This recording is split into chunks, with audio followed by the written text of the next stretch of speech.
This Coast to Coast Entertainment Network program is brought to you by Beside Me Bracelets. Our bracelets are handmade for any occasion. Use the promo code Coast to Coast for 15% off. Visit their website at besideme.com. Suzanne's Paparazzi Jewelry. With 24-hour shopping available, use the code 160920 and show her some love, like she showed us.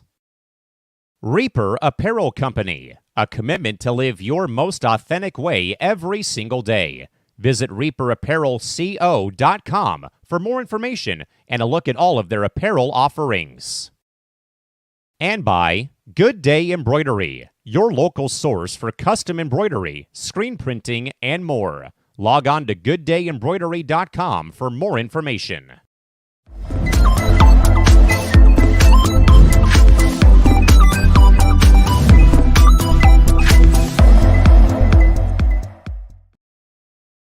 Some late night sports talk coming your way on the Coast to Coast Entertainment Network on a Tuesday evening on the West Coast or a early Wednesday morning in the greater Minnesota area.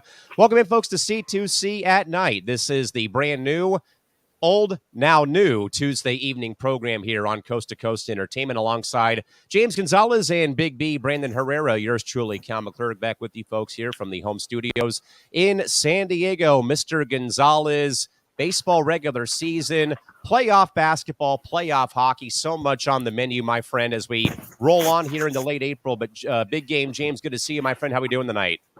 Yeah, there is so much going on, and man, there's just more going on this week, I think, than anything I can think of, other from, stuff in March, I guess. But it's a great time. A great time indeed. We are also welcoming on our good man, Big B, Brandon Herrera, joining us from the greater Twin Cities area on a early Wednesday morning, just literally past the midnight hour over in the Twin Cities. But Brandon, good to see you, my friend, and thanks for staying up late and joining us here on C2C at Night. How we doing today? Hey, I'm doing good. Thanks for having me. Anytime I get a chance to talk sports with you and James and whoever, I'm all up for it, and especially when Minnesota's actually got stuff to talk about. It's always good to talk sports here in Minnesota. So it's a good day when you can talk about your hometown teams doing well for sure. We'll move guys over into tonight's topic board. Over on the far right side of our screen here again. I kind of picked through at least one major topic for every big story out there, or maybe more so big league out there, I should say. But of course, folks, your input again, questions, comments, concerns, hot takes, cold takes, freezing cold takes, burning hot takes, whatever they may be, they are welcome here live on the air via the live chat box. If you're watching us live via YouTube, Facebook, or if you are somehow, some way finding the Callan Sports Twitch channel, you can also write in your commentary there as well. With that, guys, we'll start things off over in Major League Baseball and the utter embarrassment of the Monday schedule, guys, that got underway with a very weird afternoon game between the Oakland A's and the New York Yankees. But, of course, though, James and Brandon, we probably saw the video. We heard all of the national pundits talk about the story. But, of course, guys, Aaron Boone ejected on Monday after not one, not two, not three, not even four. 5 pitches into the game on Monday morning or afternoon, basically, in the Bronx. But Aaron Boone thrown out of the game by home plate umpire Hunter Windelstadt after a fan behind the Yankees dugout paying his money to chirp the home plate umpire was thrown out of the game, or got Aaron Boone, for that matter, thrown out of the game. Now, of course, though, guys, leading to this whole fiasco breaking out was a pitch that was thrown that hit leadoff man Esteury Ruiz in the back foot, which looked like it was a swinging third strike. But Hunter Windelstadt did not appeal to the first base umpire, which, of course, got Aaron Boone upset. But right away, though, Windelstadt warns Boone, who says, you open your mouth one more time, you're out of this game. And not even before the number 2 hitter comes into the batter's box, Windelstadt points and throws Aaron Boone out, guys, who was looking at the back of his hands like, I have to get a manicure pretty soon. And he's heave-hoed 5 pitches into this game. And, of course, guys, we had the fallout, though, of Aaron Boone's press conference where, again, he basically told the Yes Network, this is embarrassing. I'm going to go and talk to the league about this. And of course, Hunter Windelstadt is given no punishment, no accountability is given. And he basically just beat around the bush about, hey, it's the Yankees dugout. I don't want to throw anybody out of the game, but I already had given him a warning, basically. And Aaron Boone, you had to be thrown out of the game. It's a very, piss poor excuse, though, for a home plate umpire to eject a manager. Now, I know, though, James and Brandon, that I know that we could say here, well, Aaron Boone has been thrown out 35 times in his career since 2018, and he kind of has this target on his back, though, because he goes and defends his players. 2 days in a row, though, guys, on MLB Network's Intentional Talk, Sierra Santos, Ryan Dempster, and Kevin Millar, 2 days in a row have talked about this story, and Manley was more so today talking about the umpire reaction more than it was about what Boone did or what the fan may have done or this or that. So, James, so much to unpack from a matinee game on Monday that again saw the A's beat the Yankees, on top of the fact that Aaron Judge is in a major slump at the plate right now. It's like one cascading effect after another. But James, I think this is more about the pure classness, or basically, the unclassy behavior from Hunter Windelstadt towards Aaron Boone. But James, give me your thoughts, give me your reaction, and who's right and wrong in this situation? It's a tricky situation. And first of all, I just want to give a shout out to the Jewish community. It was the start of Passover that night. So that's why the Yankee game was played on Monday afternoon instead of at night.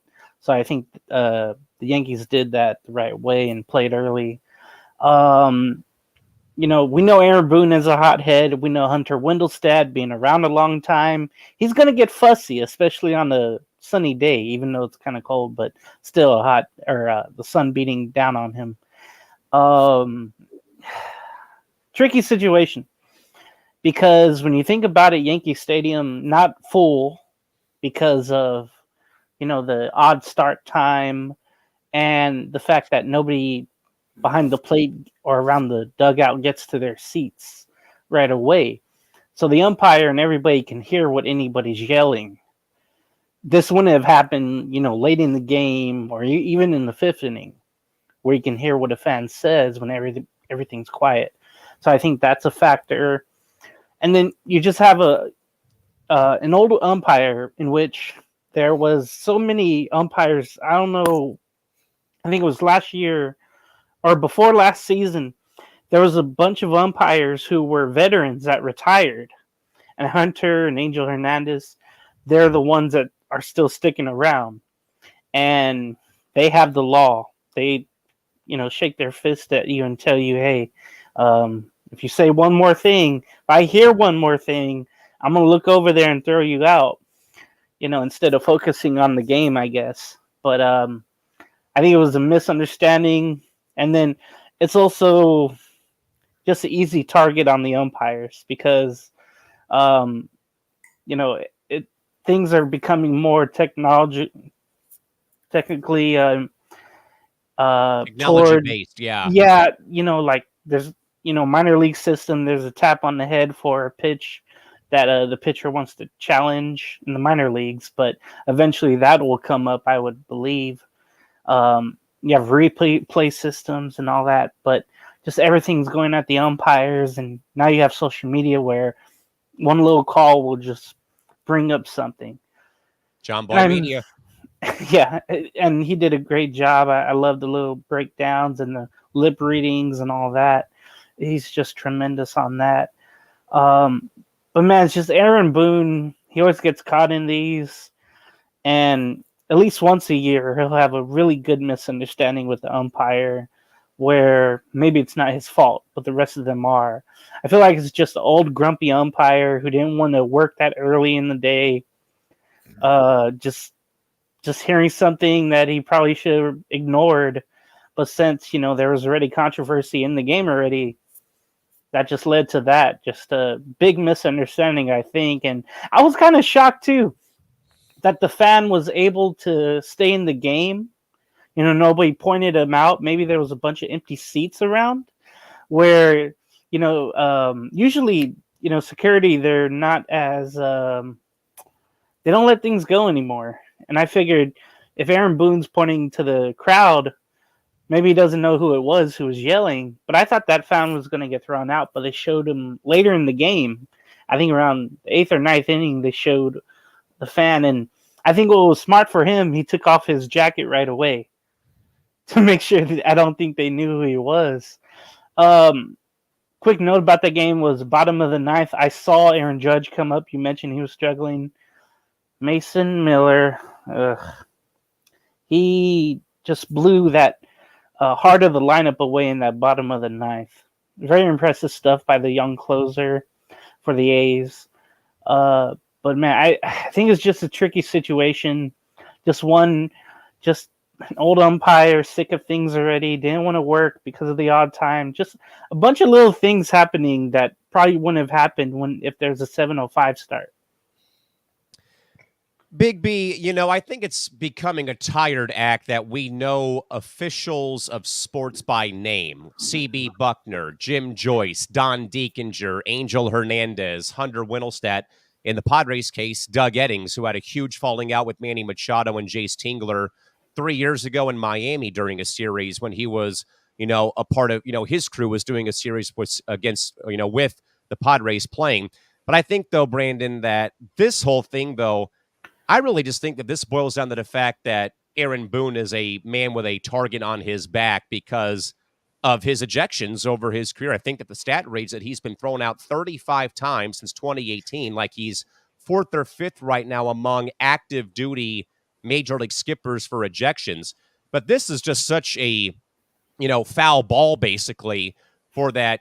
Okay, he's warned, I get that. But then just for the fact that something in the general direction of the Yankees dugout, 5 pitches into the first inning of a game warrants Aaron Boone to get thrown out of this game just for the fact that the umpire has rabbit ears all of a sudden and hears something being chirped from that particular area of the dugout or field in general, and he believes it's Aaron Boone just because he's hearing something. And I thought that his reaction and his commentary was not only inflammatory about, we're trying to keep guys in the game and, just because, basically I heard something from the dugout.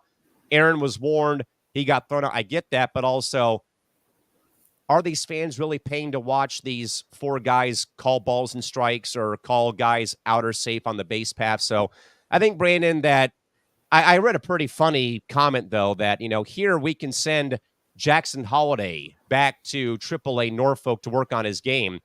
And someone said, why can't we send an umpire back to the minor leagues to work on their game?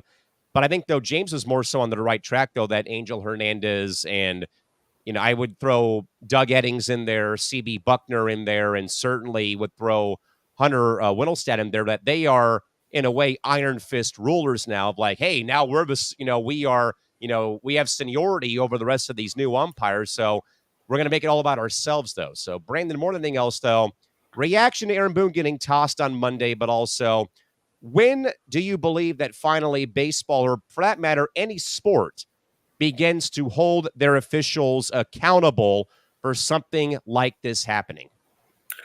Well, first off, it couldn't have happened to a better person or team 5 pitches into the game. So, I mean, the fans got one over on the umpire, got Boone. I've heard some rumblings that the fans are already had it with Boone, kind of over the last couple of years. But yeah, I mean, Callan, like you stated, just when you started talking, we should know who the umpires are by name. I mean, that's getting ridiculous that we know. I mean, we know who it is. I mean, we get the chats. J-Mac always throwing something in there. Something out there. Look at this, and guess who made the call? But yeah, I think all sports needs to find a way to, do some kind of coaching or some kind of classes every so often before the season starts. Maybe even mid-season, maybe towards the end of the season. Football, maybe they just do some kind of mandatory 2-week class beginning of the year to review controversial plays and stuff and help the umpires get better and the refs.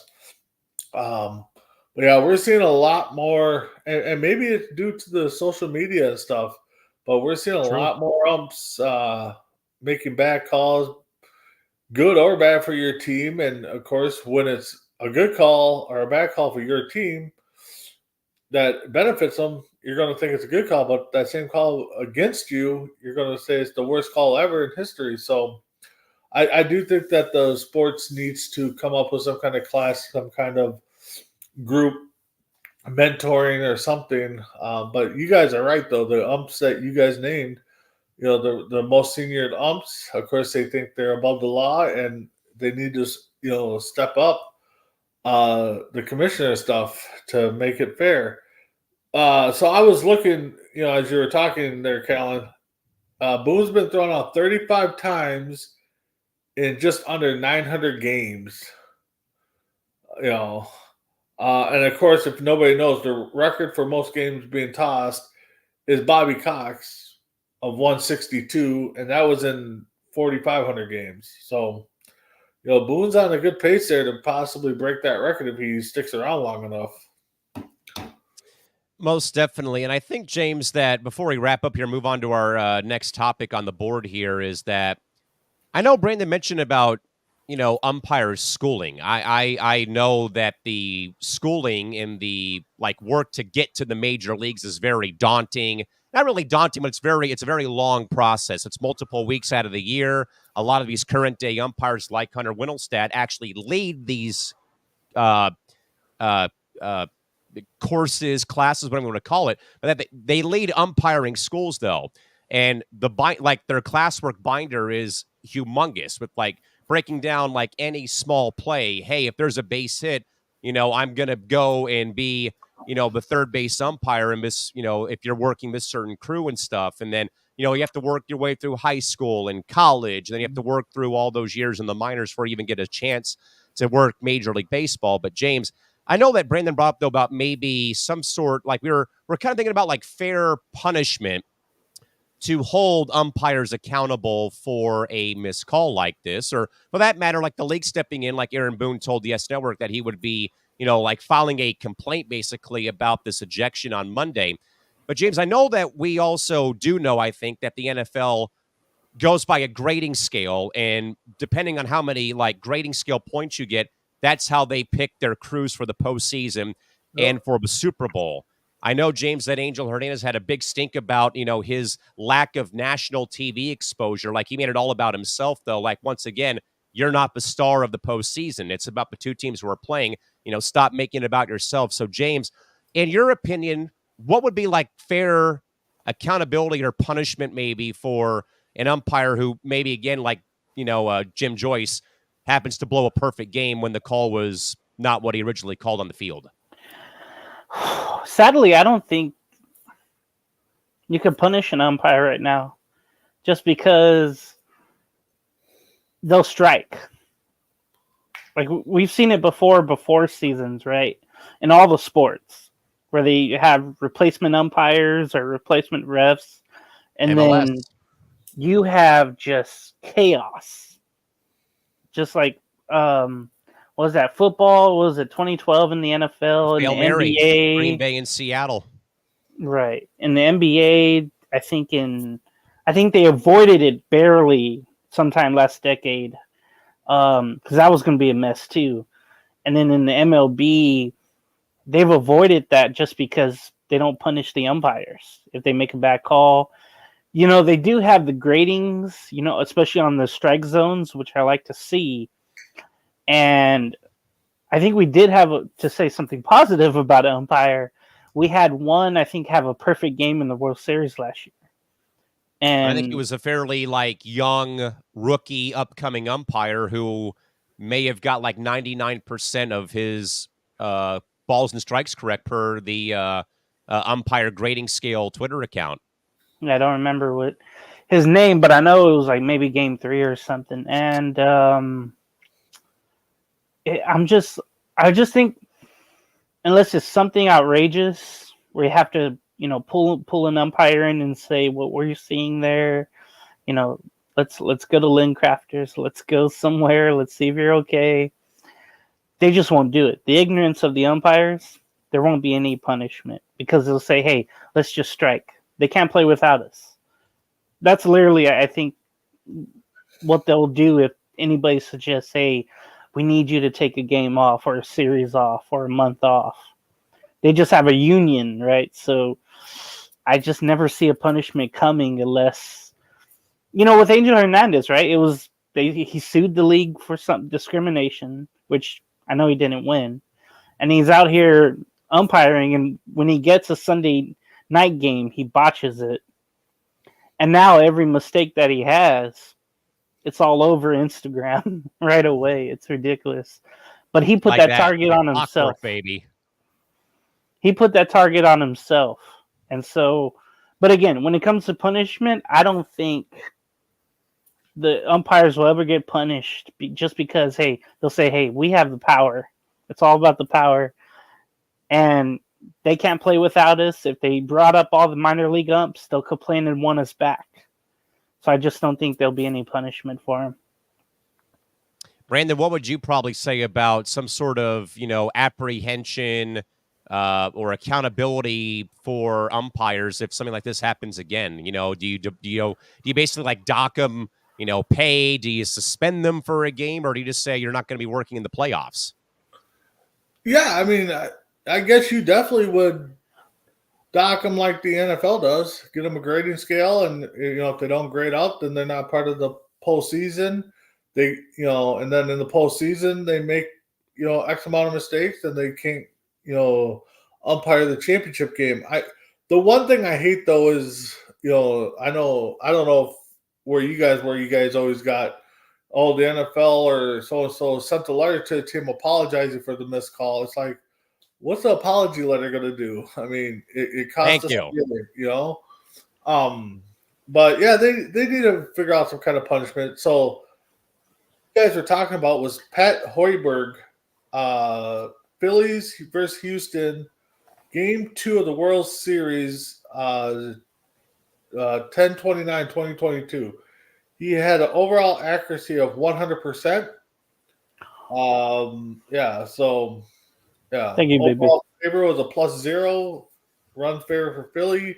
I don't know how they figured that out, but yeah, he has 0 of 89 balls were true strikes, and 0 for 40 that were called strikes that were true balls. So, that guy definitely haven't heard his name lately, but in 2022 he was the man.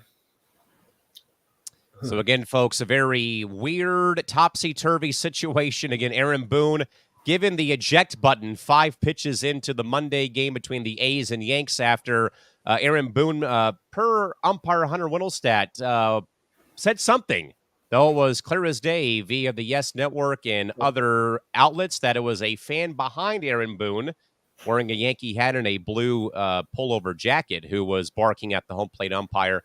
And then obviously chaos ensued, and we can report that Aaron Boone will in fact be having some sort of meeting with the league front office regarding this matter at hand. I don't know if it's going to be to avoid a fine of some type or any sort of suspension. Brandon, looks like you have something you'd like to add, it looks like. Yeah, I was as Boone, meets with but again, how are they going to make it right for Aaron Boone? I mean, you got thrown His out. team still lost the game, exactly. Yeah, I mean, win or lose, it doesn't matter. But it's just the fact that, yeah, go ahead and have the meeting. I mean, unless the umpire gets suspended or can't call a game, I mean, for a month or until the All-Star break, I mean, I guess maybe that's something they can talk about and Boone will be happy with. But, I mean, this is almost as bad as, wasn't it last year, a Toronto Blue Jays third base coach got tossed before the first pitch, wasn't it, or something like that?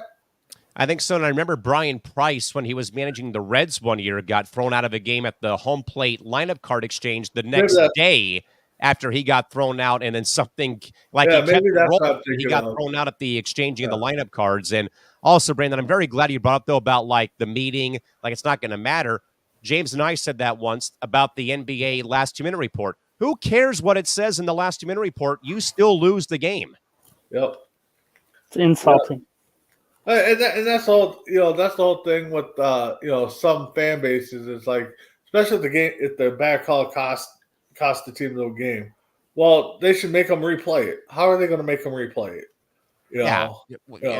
Where in the schedule can you find a day where both teams don't play that you can go ahead and do that? Yeah, but again, especially folks, like in regardless, the NFL. I mean, but yeah, it happens. It's part of sports. I mean, as fans, they're we can human. They're going to make mistakes. exactly. Simple as that. And as fans, is we're gonna not like all the calls, and we're not gonna hit all the calls. I mean, it's just the way it is. I mean, just in our everyday life, we make a mistake, it's gonna cost us. I mean, we just have to learn from it. With that in mind, guys, we are now roughly about 40 hours away from the NFL draft from Detroit, Michigan on Thursday. James, I went back and rewatched the last program we were doing here on March 25th because I've been busy with work. I was also sick, still getting over my symptoms still, even at this stage of the month.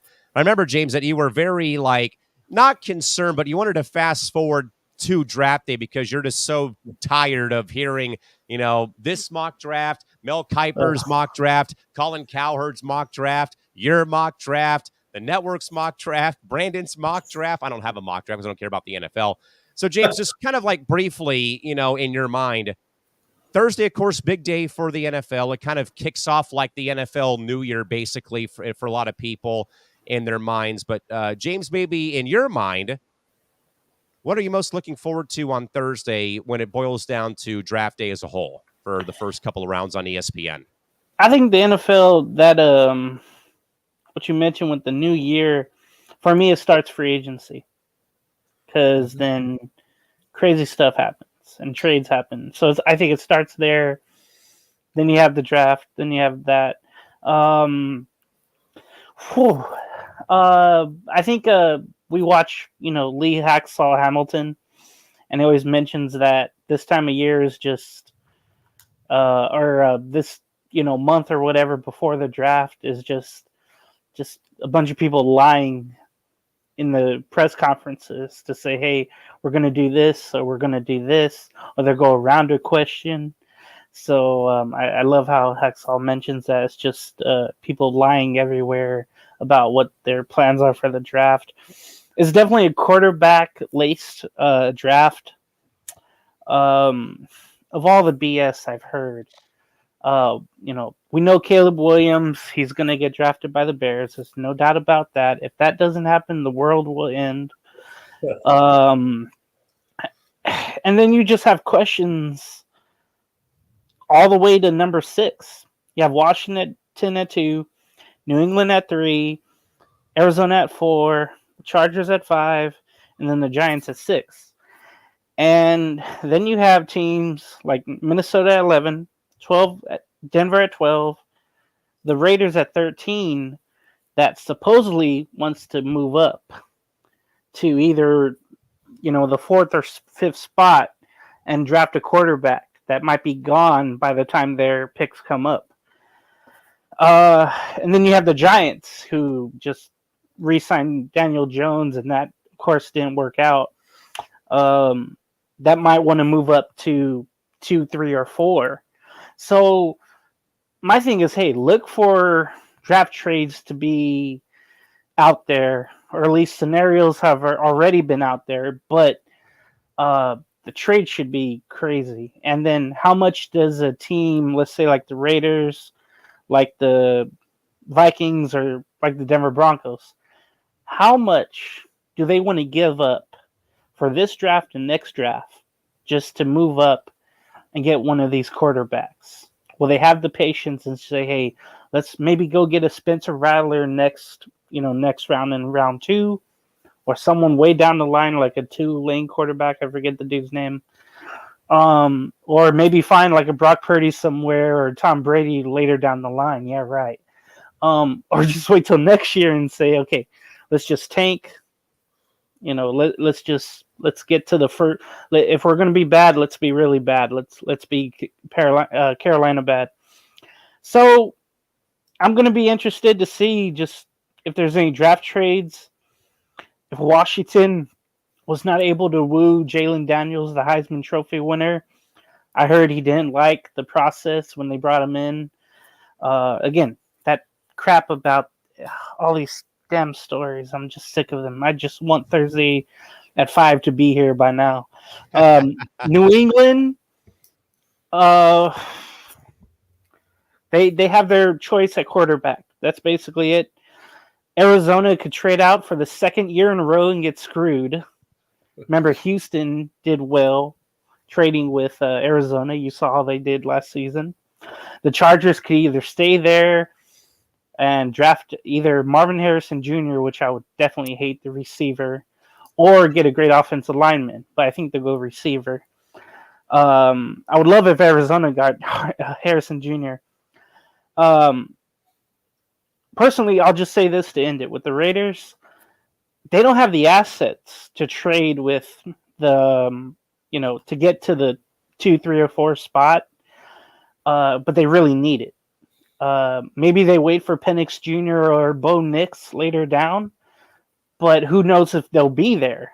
So I think they're so worried about that. And Tom Telesco being the first-year GM there, he wants to hit right away. Supposedly he's been given the keys to do whatever he wants. That could not be a good thing, maybe. So I'm really nervous about this draft if they decide to move up. They've already mortgaged the future so many damn times in Vegas so far. Who says they'll do it again? Who knows? But so I'm looking for the trade drafts or the draft trades to be a part of this first round on Thursday. James, other than quarterback, fill in the blank. Raiders' biggest need come draft day, other than a quarterback, will be blank. Head coach. Oh, goodness. For once, their defense is okay, so I'll say offensive line, because over the last... I would have said running back. I think they already have what they're going to have at running back. Shazier White is good, and then you have a couple of backups. Maybe you'll find a running back later on, and you never really draft a running back that high unless they're, Adrian Peterson or Walter Payton or Emmitt Smith, right?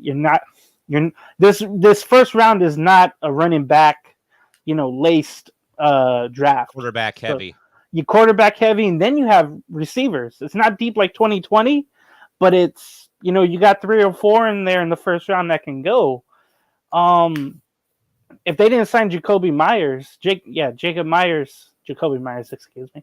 Then I thought they would have went for a receiver, but I think they'll just get the best quarterback available, and then, or if they don't decide to do that and roll with Gardner Minshew, yikes, they'll get the best offensive lineman possible, unless the Arizona Cardinals or the Chargers get it. But we'll see. So, Brandon, of course, draft day about 2 days away, under 40 hours until Commissioner Goodell makes the first official pick for the Chicago Bears, who, by all means, it'll be Caleb Williams, like the 3rd or 4th different starting quarterback for Chicago since the 2020 campaign. So, Brandon, what are you most looking forward to on draft day come Thursday? Well, I'm sitting here watching the ESPN right now. They got the ticker already started, so it's 42 hours and 26 minutes till draft day, till that first name is called. I'm always hyped for at least the first round, because you just see how many picks you write down that you can get right. But this year, outside of Caleb Williams, which again, until that name's called, I mean, there's still a chance Bears could F that up.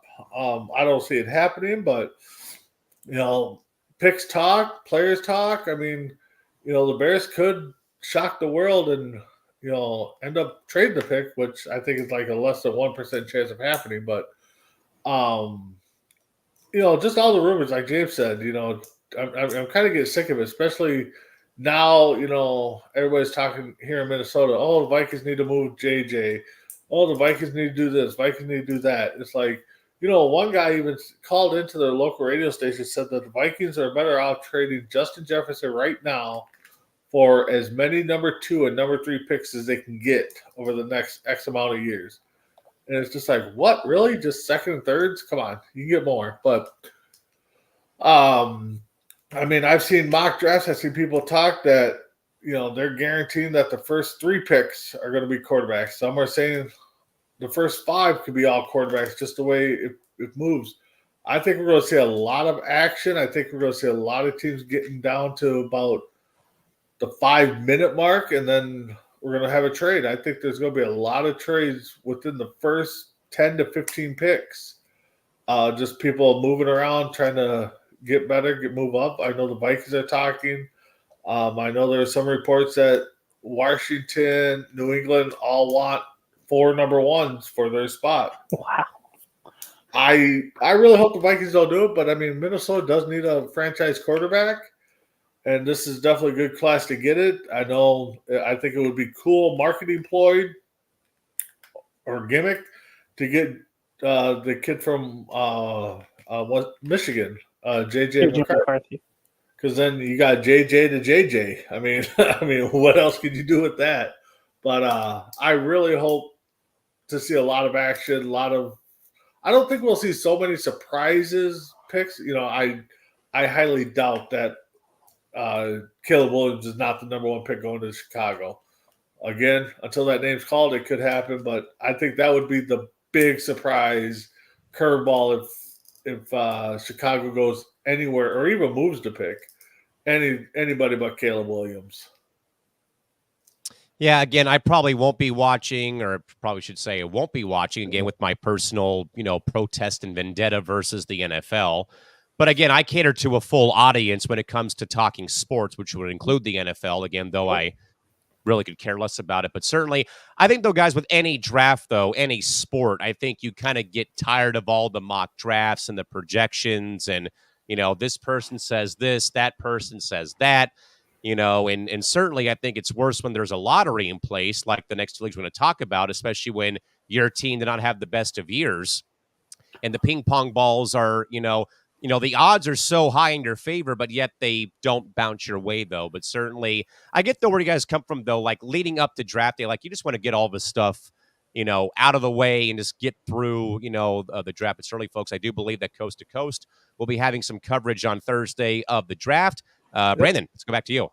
So, yeah, Coast to Coast, Crispy Bacon and Tim Hendricks will be doing their second annual together NFL draft. But also, guys, if you don't remember or haven't forgot, there's a big allegation that Atlanta might get punished here for tampering with Kirk Cousins within the next 28 hours, which has been rumored that they might lose that 8th overall pick, and they may have to give it to Minnesota for one of their 2 picks. So that could be a factor too. Minnesota could end up with 8 and 11, 8 and 23. Maybe they get all 3 picks. I doubt that, but it'll be interesting in the next day or so to hear what the tampering charges are, because it's been rumored that Cousins called the athletic trainer to find out what his training regimen would be for his injury. Is what it sounds like it's coming down to. So we'll see where that goes, but. Yeah, I mean, what the NFL needs to do is stop with the mock drafts like tomorrow, so we can stop listening to them and just focus on the draft. Still, honestly, I would still love to be in the locker room or in the war room, as they call it, listening to the conversations that go on, because I think it would be amazing talkers.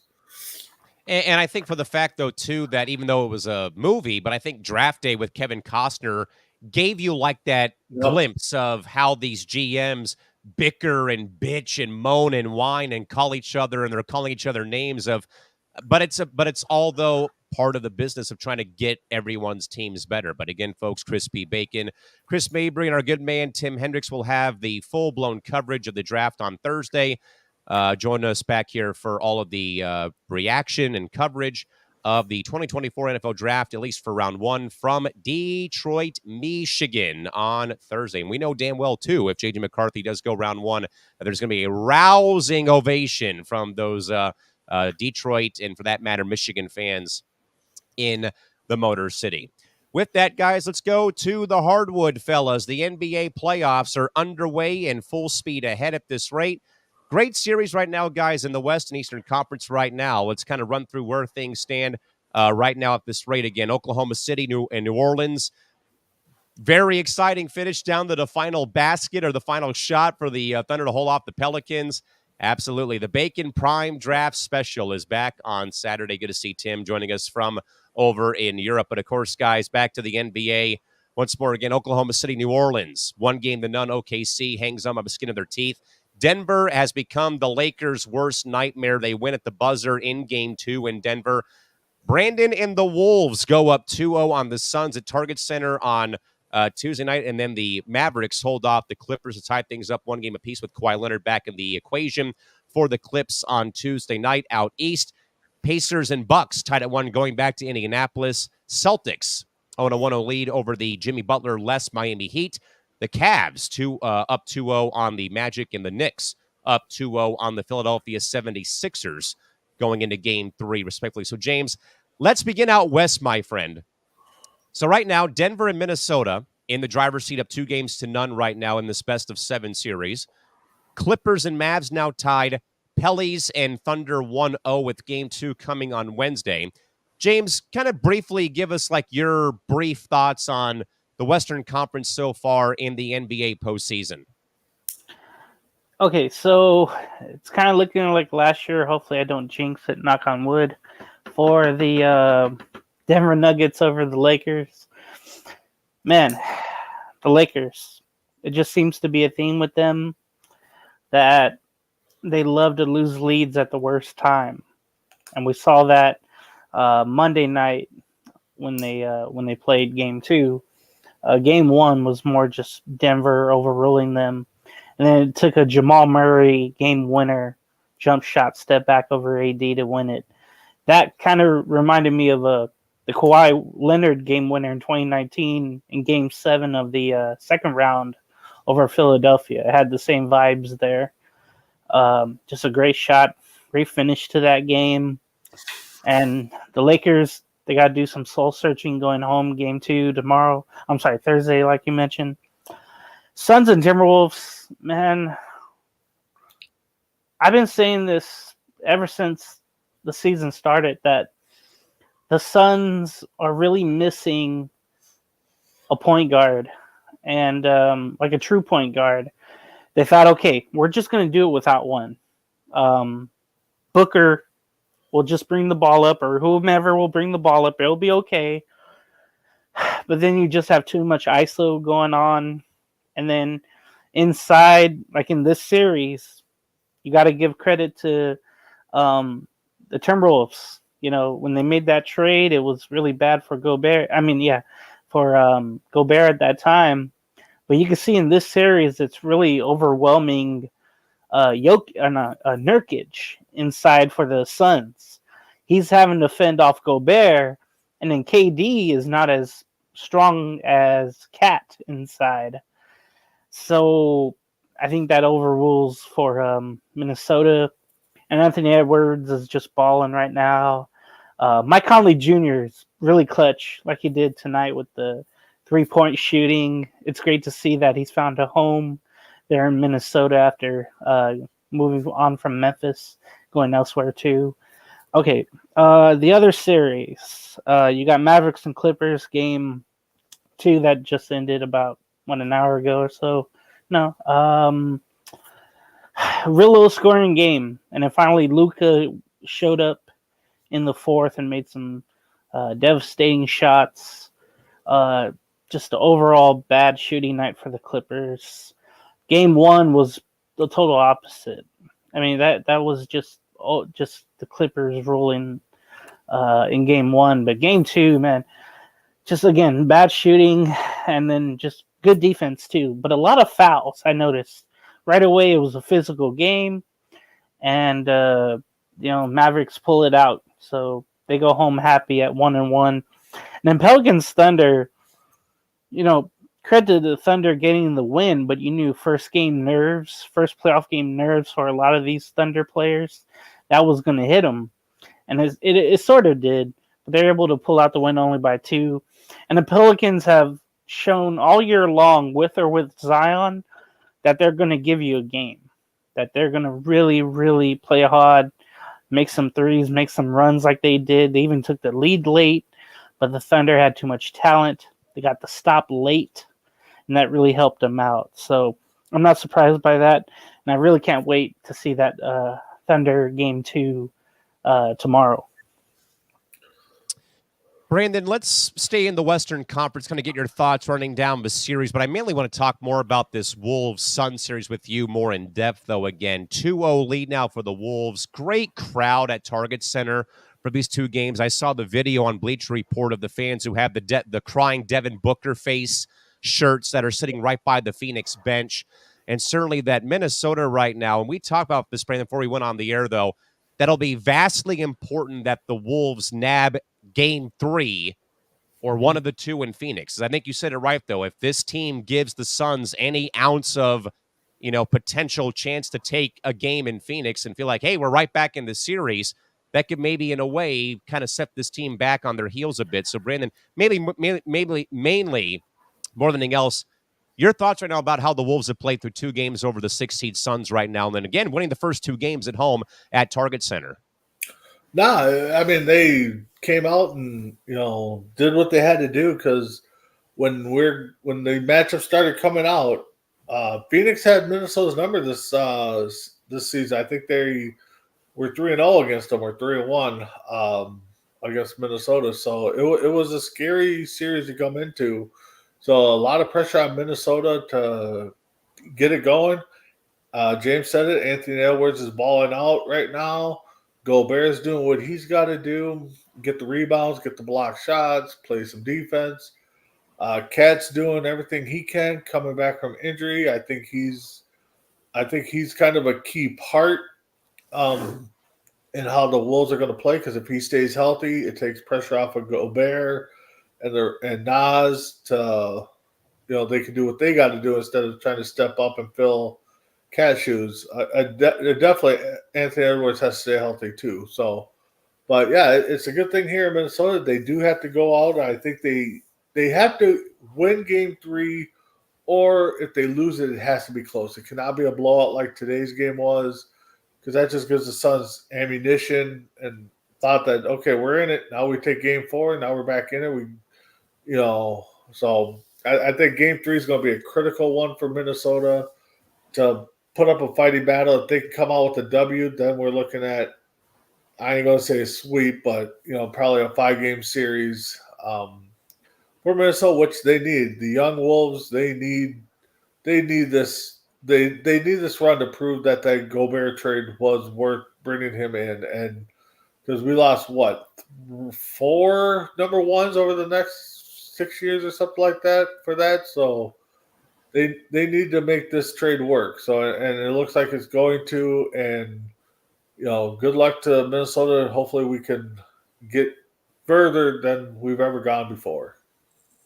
I agree with Tim, though. I mean, I'll sign off on his comment right here about getting one of those shirts for the infamous co-host of our Thursday evening talk show called Kicking It. So I if will we can get keep those my guys on eyes the line. open those shirts.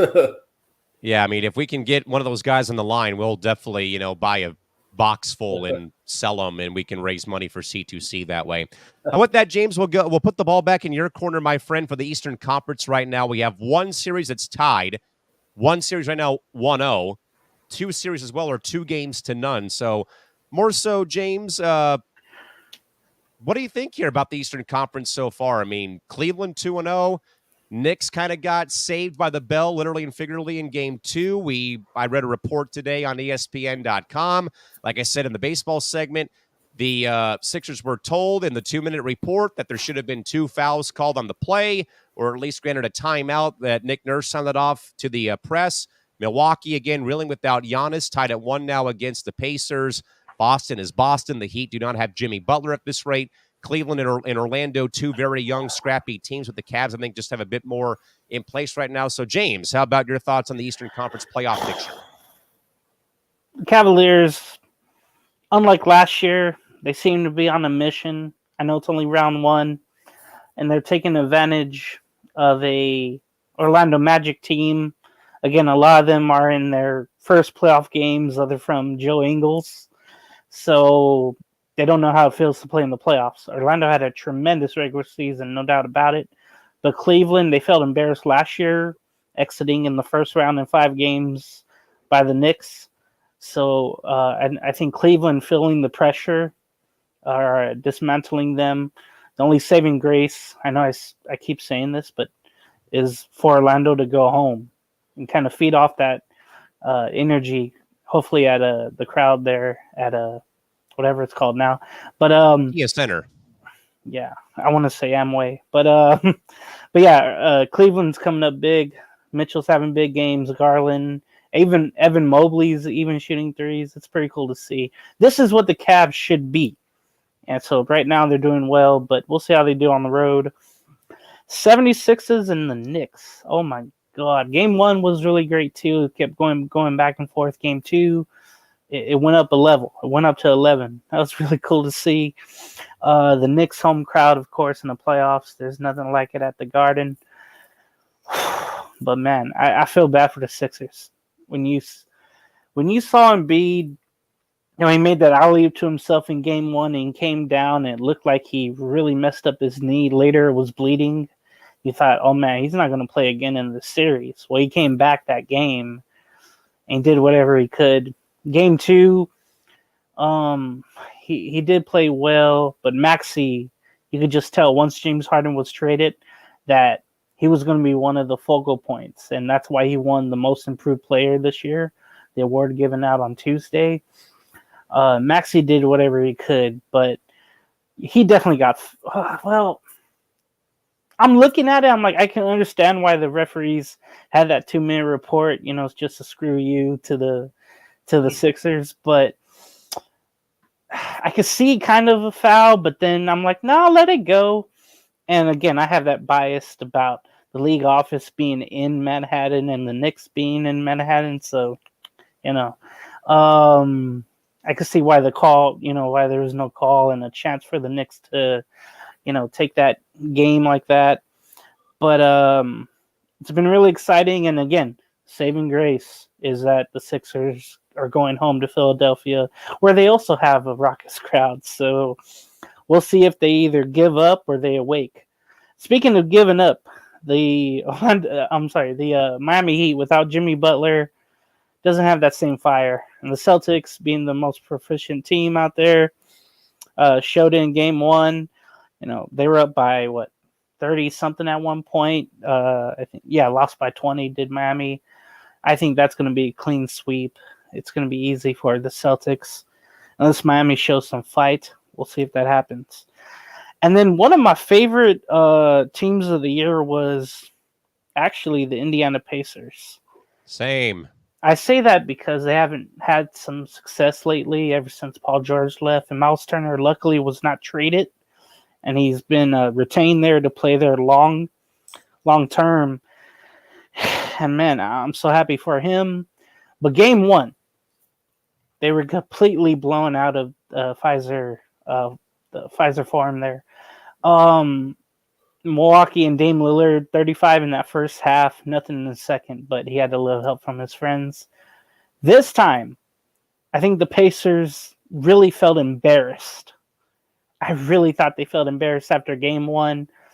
And you just tell, late in the game, they were scoring a lot of points, making a lot of three-pointers. Everything was falling for them. And their bench was rejuvenated. You could just tell. I mean, everybody was hyped. Everybody was happy except the home crowd. They were on their way out.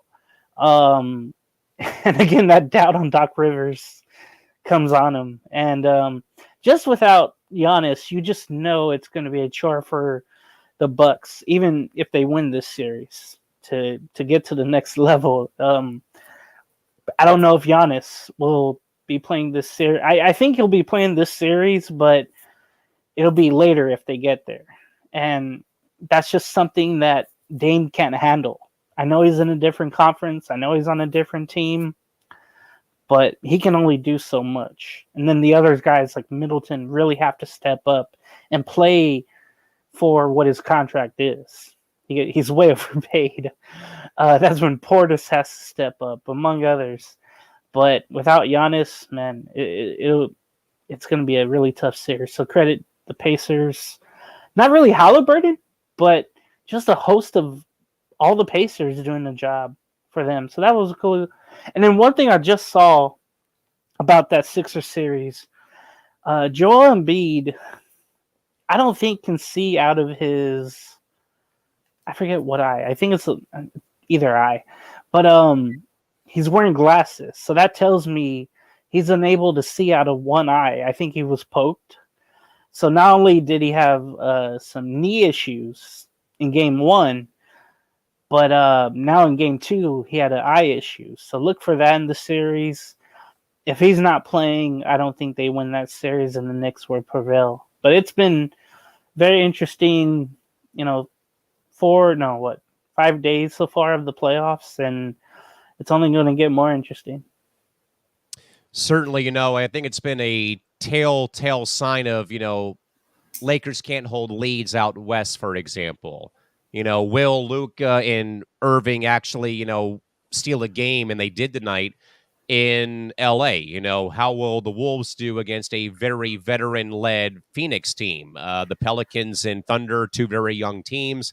Pelicans getting in via the play-in tournament. Out east again, Indiana, scrappy team. Bucks without Giannis.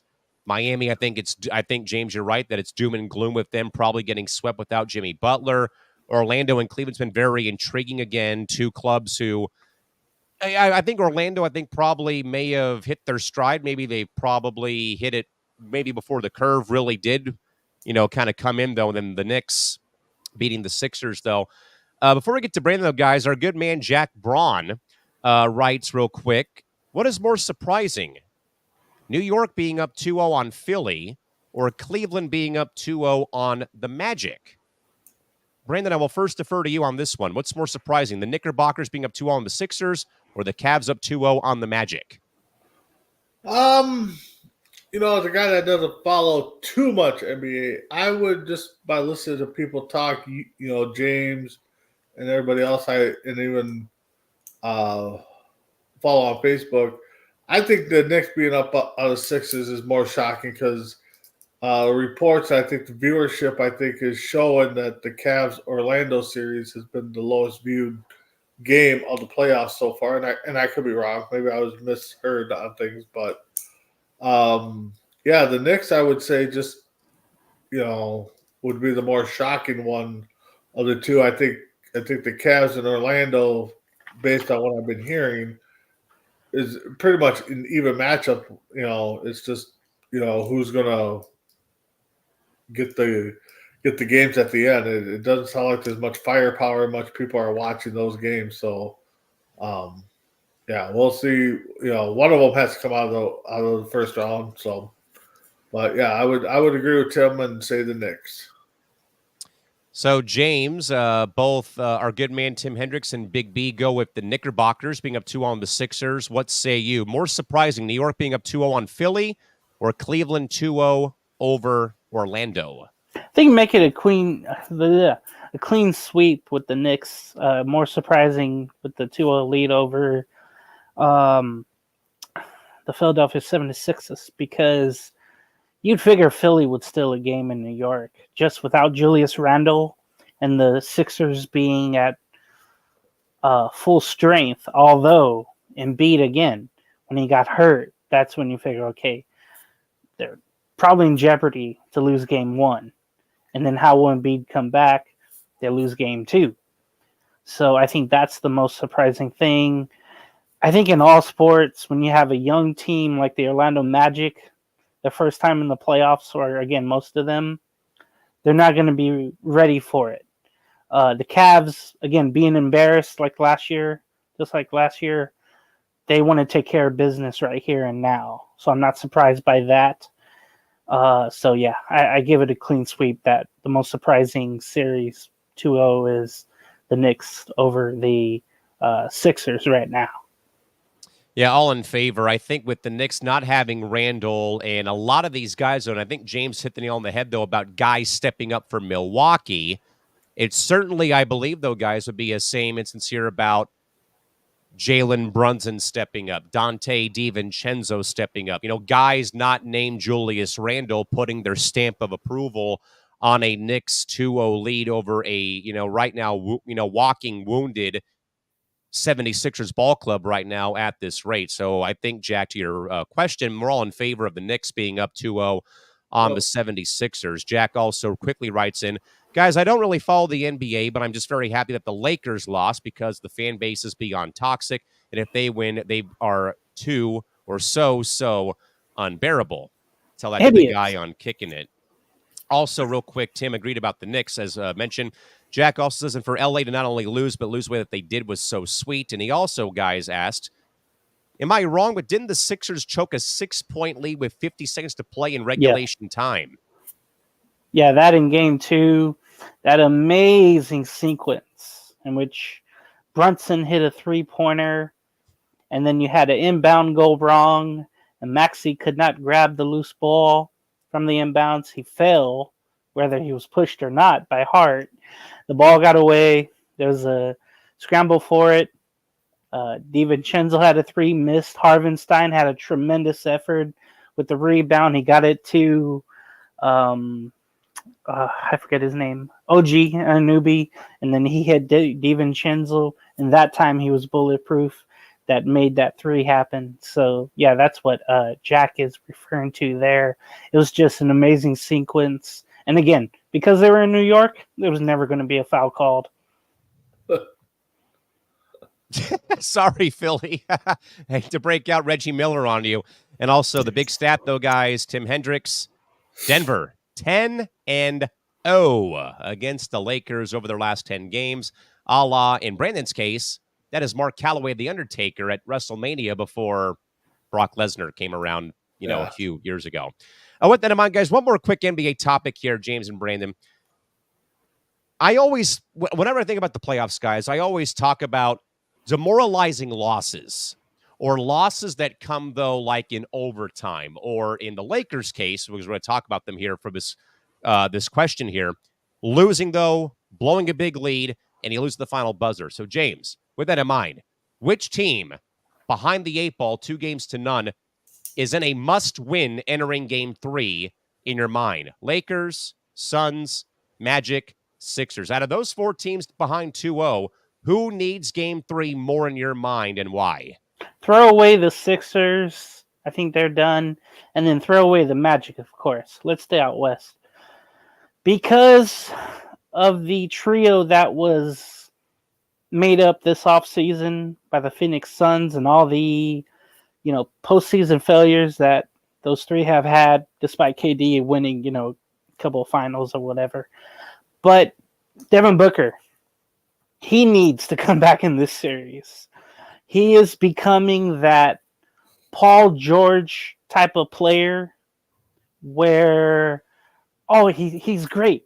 He's awesome. He's an all-star every year. But you can't really depend on him when it comes to May and June. Something happens to him and his Phoenix Suns. He's not elite yet. He's trying to get up there like Paul George. And then, like I said, the fact that they don't have a true point guard, they just needed Cameron Payne. I think everything would have been solved. Just imagine that. Someone who was a free agent this year that a team didn't want, the Suns could have gone out and got. They would have been just fine, in my opinion. Whoops. The Suns need it. But they have one more year to do this, though, because KD has one more season on his contract with Phoenix. So they have another year. And you have Bill on that horrible-ass contract. And then you have Booker, who will be there for however long. So they could go next year. But I think, to answer your question, it's the Lakers.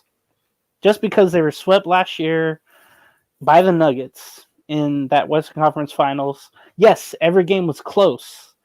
But again, it was a rerun. It was a rerun. Every game. Probably the last 10 games. It's been a rerun. Where they lose the game late. You think with LeBron and AD and the other cast of characters who don't show up when they get the ball, you think that those 2 players together, AD and LeBron, know how to close games out. But then they just, I don't know. They either put too much pressure on the bench players or they just don't show up. Austin Reeves was on a milk carton yesterday. Gabe Vincent has missed a lot of the season, so he's not up to speed with everything. D'Angelo Russell, He had a horrible game 1. Credit, he did play good in game 2. But that's when it's winning time. So you expect LeBron to take over the game and keep the Nuggets away from a win. And then AD not to foul or to make that defensive play. And just doesn't happen right now. So I think the pressure is on the Lakers not to get swept again or not to lose to the Nuggets again. But this time in the first round, because in the offseason, LeBron's a free agent. I think he'll stay. But all that speculation might come up again. I think he's sick of, being with the Lakers. I think he's sick of, playing, for that management. Or it's the coach's fault. It's Darvin Ham's fault, even just 2 years in. All that pressure is on the Lakers. And since they're a marquee team, they have to win. If they don't, the NBA isn't the same. So all that pressure is on the Lakers. Brandon, before I get to you real quick with this question, now I think we probably can sadly throw aside the Magic and the Sixers because I think that we all agree that they are right now dead to rights at this rate. But I think that is more, though, about what you had talked about with the Suns and the Wolves. I do want to kind of get to some interesting dialogue from Jack. Apparently, there's been some reports that he had seen, or that they had seen, I should say, that Devin Booker may have been caught during listening into a all-female Twitter space roughly half an hour before the game started. And Jack says that stuff with Booker just shows a lack of focus and unseriousness about winning and why he is not or never will win a championship or be a champion in general.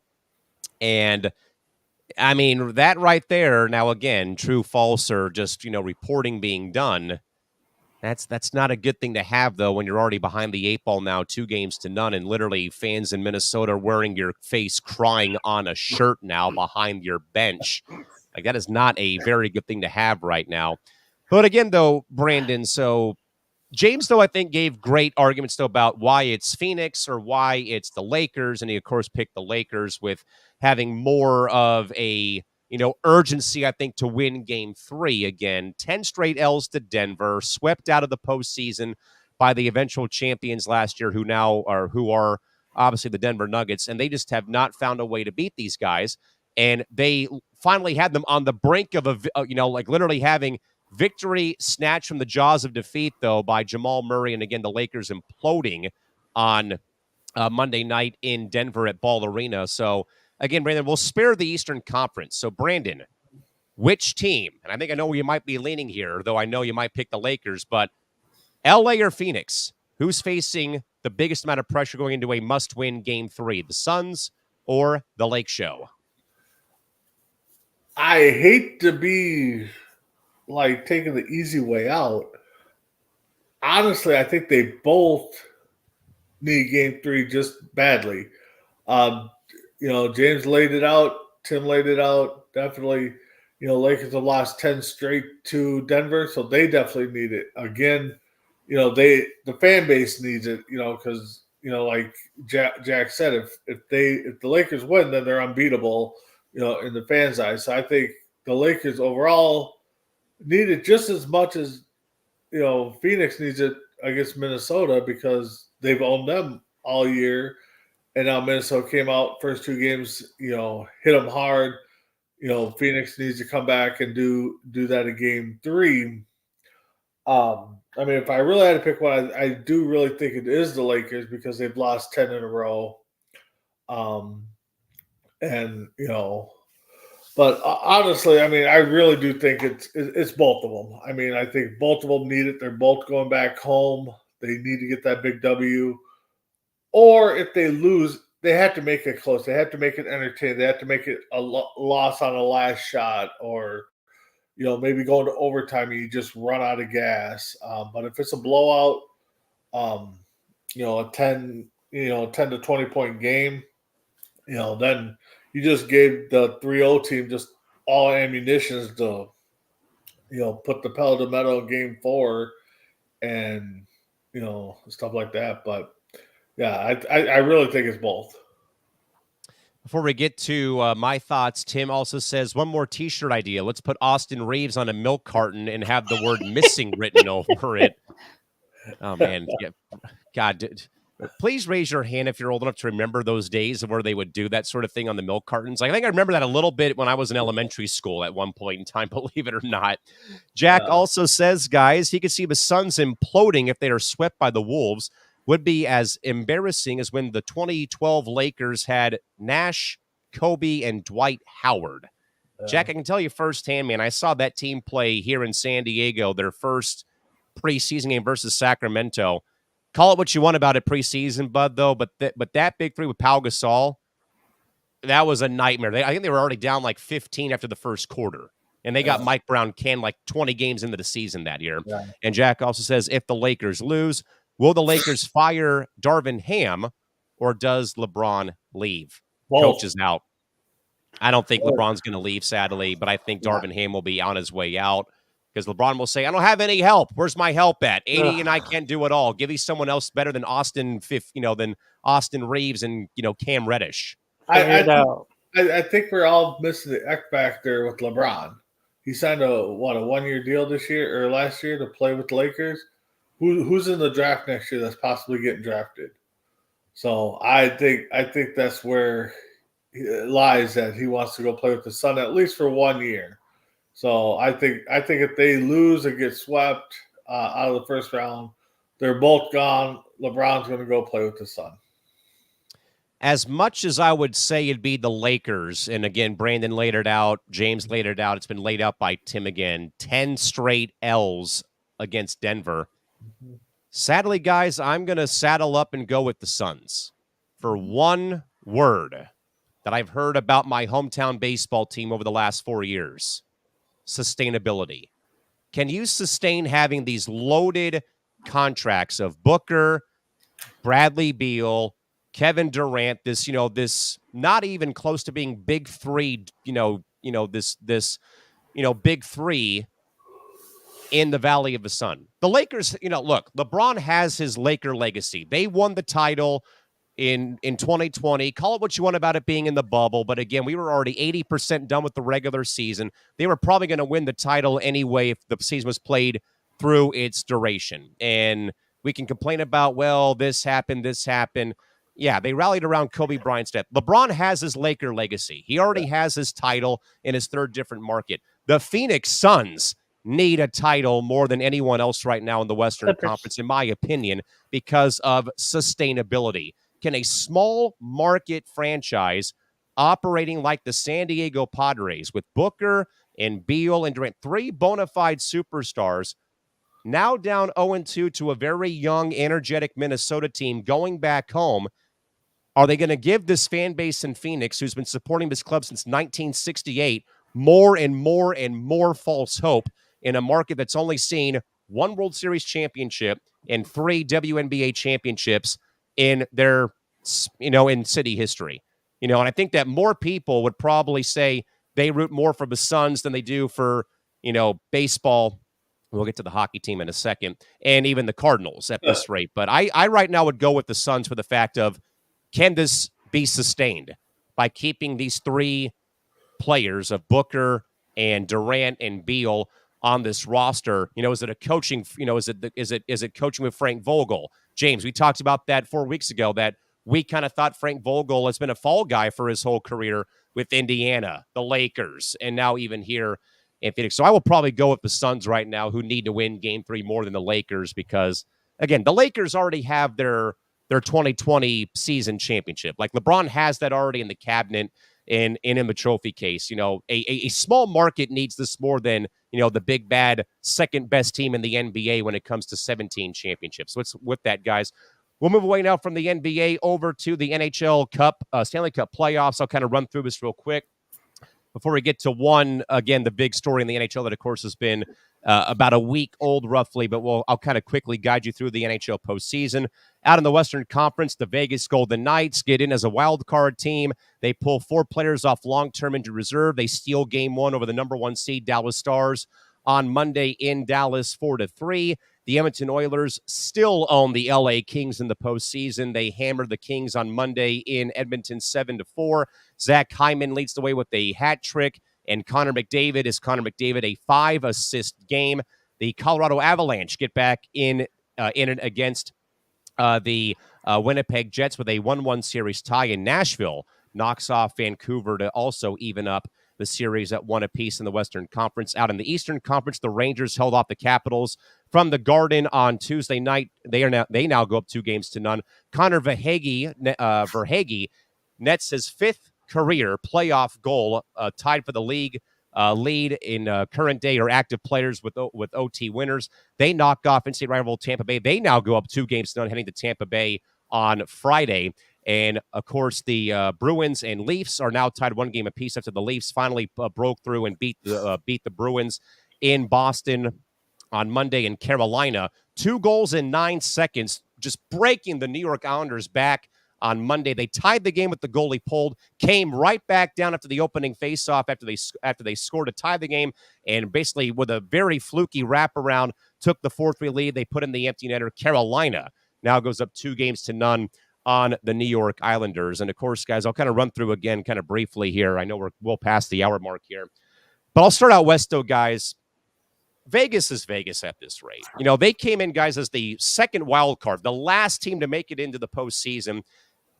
But it's not about what Vegas has done, though. And I know a lot of hockey fans out here have been complaining, not really complaining, but they have brought up, though, guys, abuse by the Golden Knights of the long-term injured reserved roster spots. Basically, you can put a guy like Mark Stone, who sadly suffered the Chris Sims injury. He suffered a ruptured spleen and missed about 26 games before the season ended. They also had Anthony Mantha on long-term IR. Jack Eichel was on LTIR at one point, and so was Chandler Stevenson. Literally, leading up to Game 1, Mark Stone was able to come off LTIR before they played on Monday, as to the other 3 players. And a lot of fans were like, oh, my goodness, you know, how is this possible? Because literally the Golden Knights have gone out here at the trade deadline, guys, and just added more all-star talent to this roster. And again, some people have been wondering about if they're bending the rules. They've not been bending the rules when it comes to LTIR. I'll save that more for Thursday because there's really not much else to get to. But this is more, though, guys, about the Dallas Stars. I hate to rain on Chris Mabry's parade, though, but the Dallas Stars are bona fide chokers when it comes to the Stanley Cup postseason. I'd say the last 4 to 5 years. I think they've made 3 conference final runs in the last, I'd say, 4 to 5 years, and they just seem to blow it every year. And them losing Game 1, though, as the number 1 overall seed out west does not help their psyche. They need to win. They need a big Game 2 to, I think, kind of get themselves back on track. And, of course, they're also led by former Knights head coach Peter DeBoer. Edmonton is Edmonton when they play the LA Kings. This is the 3rd straight year, I believe, that Edmonton's played the Kings in round 1, and the Oilers just seem to have LA's number. Again, Zach Hyman has a hat trick on Monday night. Connor McDavid has 5 assists in this game. They just beat in LA's brains. They took advantage of so many dumb and stupid penalties taken by the Kings in the game on Monday. Now, yes, the Kings made it close, though, but I think, though, the telltale sign, guys, about LA's misfortune against the Oilers came, I believe, when either Leon Draisaitl scored a goal or even when Hyman finished off the hat trick. Defenseman Drew Doughty was absolutely livid with his defensive pairings. I mean, he was on the bench and yelling and screaming, breaking sticks. You know, a lot has been going on right now with LA after Game 1. I don't think, though, that they have the best goalie right now either in the Western Conference. Cam Talbot's a journeyman, sadly, and he got blown out by his former club in the Edmonton Oilers in that game. Colorado and Winnipeg, Game 1 was amazing. 7-6 Jets won the game, but the Avalanche came back tonight. Was really hoping that it would be a 1-1 tie going back to Denver. And then Nashville and Vancouver. Vancouver, very big surprise this year. They won the Pacific Division Championship this season. They are now tied with Nashville, 1 game apiece, heading to a you want to talk about raucous atmospheres, guys. Nashville, Tennessee during NHL postseason time. Holy cow. Out east, the President's Trophy champion Rangers, 2 up now on the Capitals. I don't want to say this is the end for Alex Ovechkin, but he has not scored yet in either of the 2 games, I believe, for the Caps. He nearly had the game-tying goal on his stick, though, but it just took a small deflection right as the buzzer sounded. The Rangers look like they're a very complete team, not really dealing with injuries, great goaltending, so much firepower from not just the forward groups, but also their D-men. Adam Fox, probably going to be a Norris Trophy candidate this season for the Rangers. Capitals going to get a big win at this rate at this time for sure. Florida and Tampa, man, I'm telling you, this is always a great series, though, when Tampa plays Florida, interstate rivalry, but all the games are close. They come down to the wire. Connor Verhaeghe is an absolute stud for this Florida team, though. But Sergei Bobrovsky, guys, go and watch the video of the save he made tonight, practically going from his left post, doing a full-blown spinorama, just blindly puts his glove hand out there and makes a ridiculous no-look save to keep the game tied at 2. Panthers come back, though. Verhaeghe scores after a very bad breakdown by the Lightning defensive core. He comes in basically getting back on side, and 2 players just totally miss him in coverage. He walks right in, right down Main Street, backhanded by Andrei Vasilevsky, and the Panthers now go up 2-0. Toronto absolutely had to win game 2. You know, guys, there's nothing better for you guys when the Cowboys lose in the playoffs. There's nothing better than watching the Toronto Maple Leafs literally fall off the tree, pun intended, in the Cup playoffs. But they had to get game 2 in Boston. Austin Matthews was held scoreless in game 1. He finally scored, which wound up being the game-winning goal for them over the Bees on Monday. They'll play game 3 at Scotiabank Arena.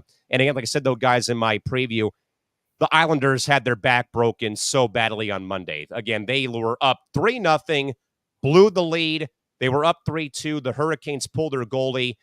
A little bit of a bit of a fluky set play, though, but literally knocked home by Sebastian Aho. He's standing literally like the wooden Indian statue at the back post. He taps into an empty net, 3-3 tie. 9 seconds after the puck drops, they come right back down, wrap it in and score, put it in the empty net or so. The Islanders, I think, are probably on the verge right now of probably having straight being swept, though, because that, I mean, like I said, though, we talked about, again, guys, we talked about demoralizing losses. That game 2 loss for the Islanders might be the epitome of back-breaking losses or demoralizing losses. Again, you have a 3-0 lead. It feels like it's in the bag, though. They get 1 back, big deal. Then they get 1 more back. Then they tied the game, though, with defensive breakdown and then just purely looking exhausted. Like literally, like when the game got tied, it felt like New York's balloon popped at that rate. But again, a lot of good stuff right now in the NHL postseason as well. Plenty of thoughts real quick, guys. First and foremost, again, back from Jack. Jack says, guys, speaking of the NBA, really hope NBC enters the media deal talks alongside ESPN and Turner to bring back the NBA on NBC and bring back John Tesh's legendary iconic theme song.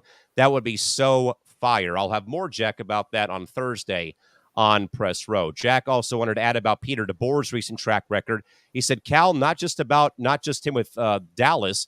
DeBoer is also the biggest choker of hockey. He choked when he coached the Devils in the Cup final against LA, and also choked constantly with the Sharks, lost another Cup, and now is choking with the Dallas Stars. So I also think, though, Jack, I think you may have forgotten, though, too, that I think he choked it, too, with how he handled Marc-Andre Fleury in Vegas, as well, on top of all these other layers that we've added here. Again, Stars, San Jose, New Jersey, Dallas. Vegas has to be up there, too, though, with how him and Peter, with how DeBoer and Fleury's agent were having a lot of this going on during the Cup final run. And Jack also says, sadly, it looks like that Ovechkin looks washed.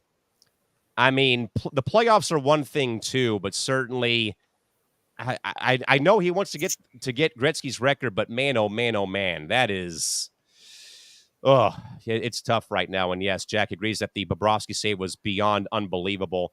By the way, Brandon, Jack's asking, is that a black cat running around you? Is it Halloween already at your house? Yeah. I got a little black caramel cat running around here, so. Jack also wanted to ask if DeBoer lost the Cup in Vegas. He did not lose. I don't think he did not lose the Cup. I think that was Gerard Gallant year 1 where they lost to the Capitals, and then they brought him in like year 2, year 3. But I think that he also had some misfortune as well. I don't know if now, Jack, I might be wrong. I don't know if it was DeBoer or if it was Gallant who had the beef with Fleury's agent, though. But I know that DeBoer, I think, even went to Vegas and also did not really have much success either with the Golden Knights. So sadly, the track record is kind of proven, though, like this is no bueno right now at this rate for where things stand right now with Peter DeBoer as a NHL coach. With that in mind, though, guys, I want to kind of quickly touch base on this again. We talked about this, or I talked about this a little bit over the past couple of years, though, or not years, but last week or so, roughly, I should say. Of course, though, James and Brandon, again, the very, sad news, again, the Arizona Coyotes franchise officially moving as of, I believe, Wednesday.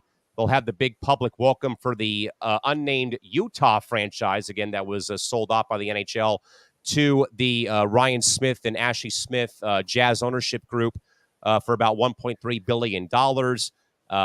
What I have gathered, again, is that the Utah team will right now temporarily play at the Jazz Arena. There is still legislation in place to raise the sales tax by 0.5% to help fund a new arena for the unnamed Utah hockey franchise that will also be used for the 2030 or 2034 Winter Olympics in Salt Lake City. But, of course, guys, the major story, though, as well, is that the Coyotes franchise, player-wise, hockey staff-wise, and personnel-wise, is going to Salt Lake City. But like the Browns in 95, I believe, team name, team logo, team image, team branding is staying in Arizona. The franchise is basically on hiatus right now. And the league basically gave Alex Marullo a ultimatum. Build an arena first, win the public auction in June, build an arena within 5 years, and your franchise is back as an expansion team within the next 5 years.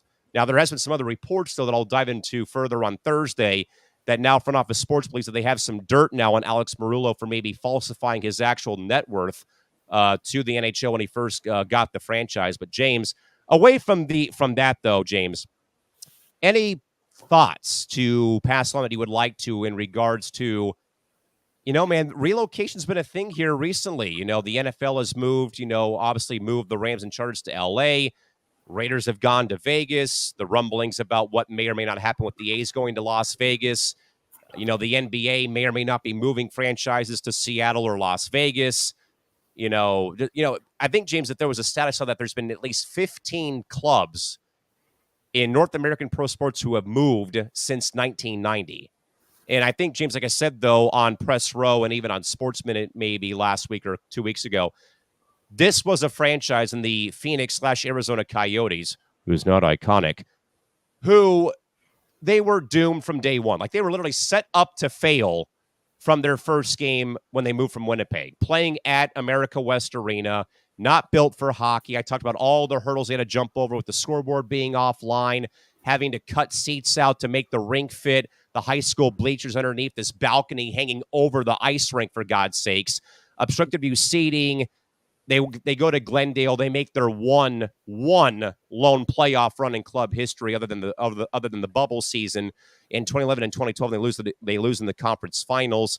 But again, James, the franchise just set up to fail, though, from day one, bouncing from Phoenix, bouncing to Glendale, the college arena for ASU men's and women's hockey, and now, though, James, hopefully a fresh start, though, for those players, the front office personnel, and a lot of the people that are with the hockey side of things, with the soon-to-be Utah Venom, the Utah Hockey Club. There's been, some names already trademarked out there.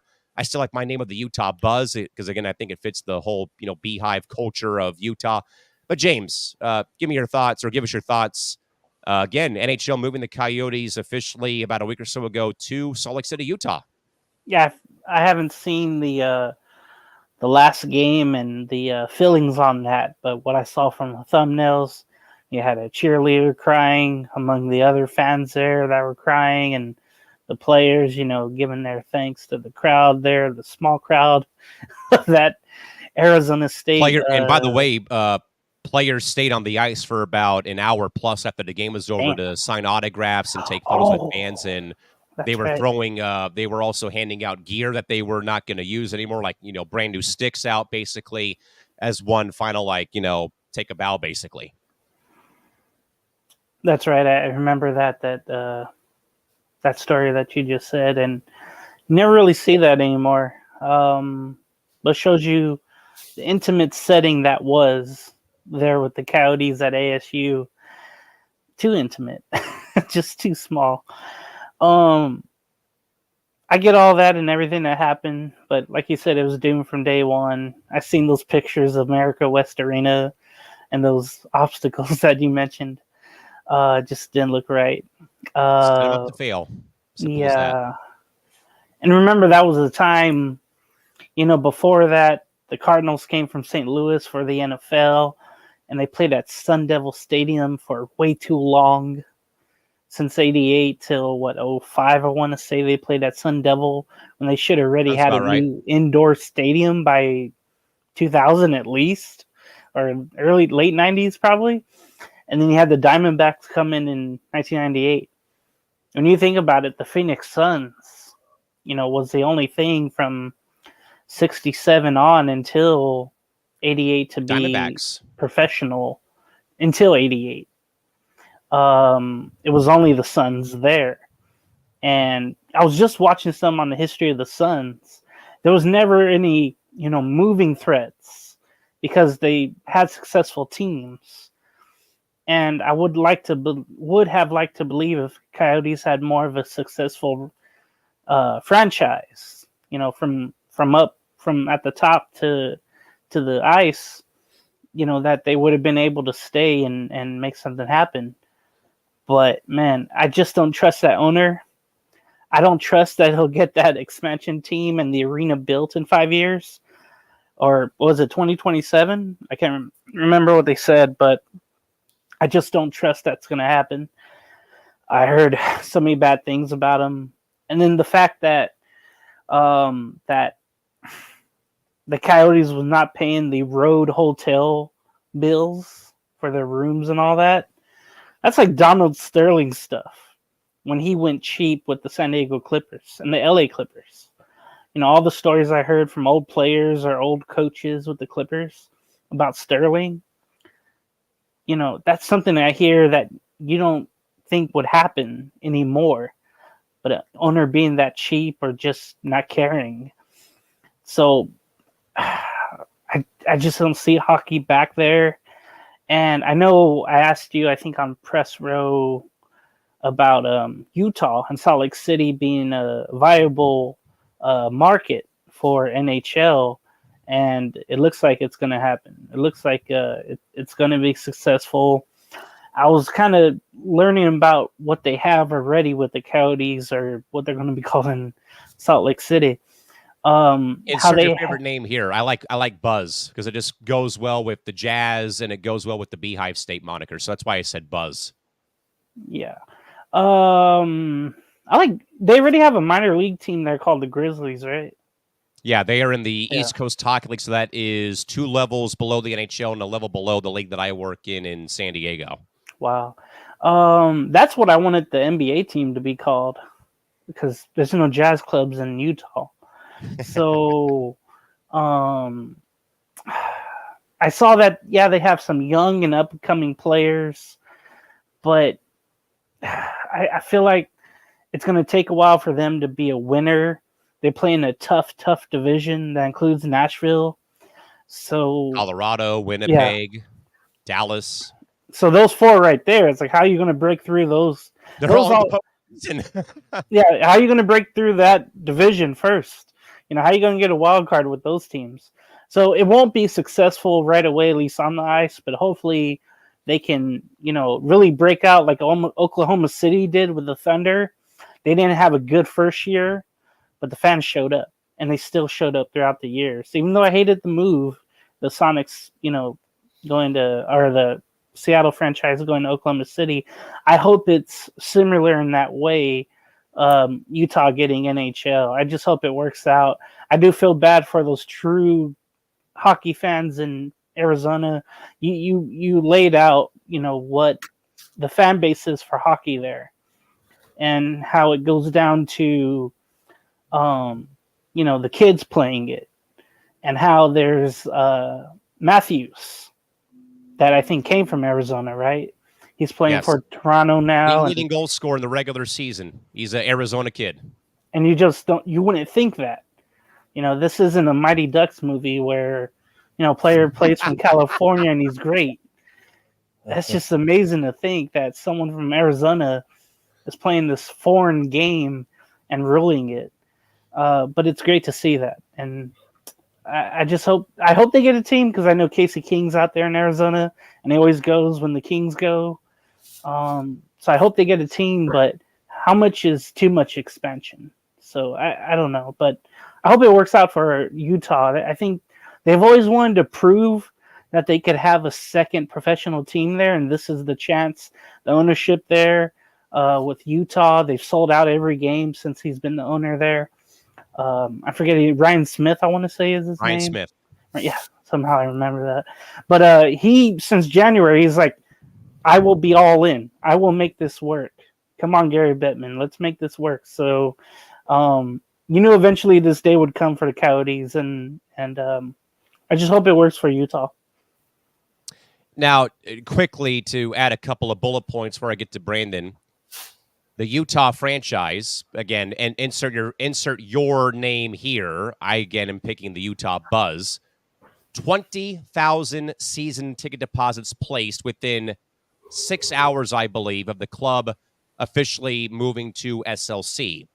KSL TV in Salt Lake City reported, I believe, on Monday, maybe Sunday, there is a big welcome event at Delta Center, I believe, on Wednesday in the early evening, around 5 o'clock Mountain Time, to welcome the team and kind of, do a lot of FAQs. Basically, they already put the ice in already at Delta Center, too, for this big event.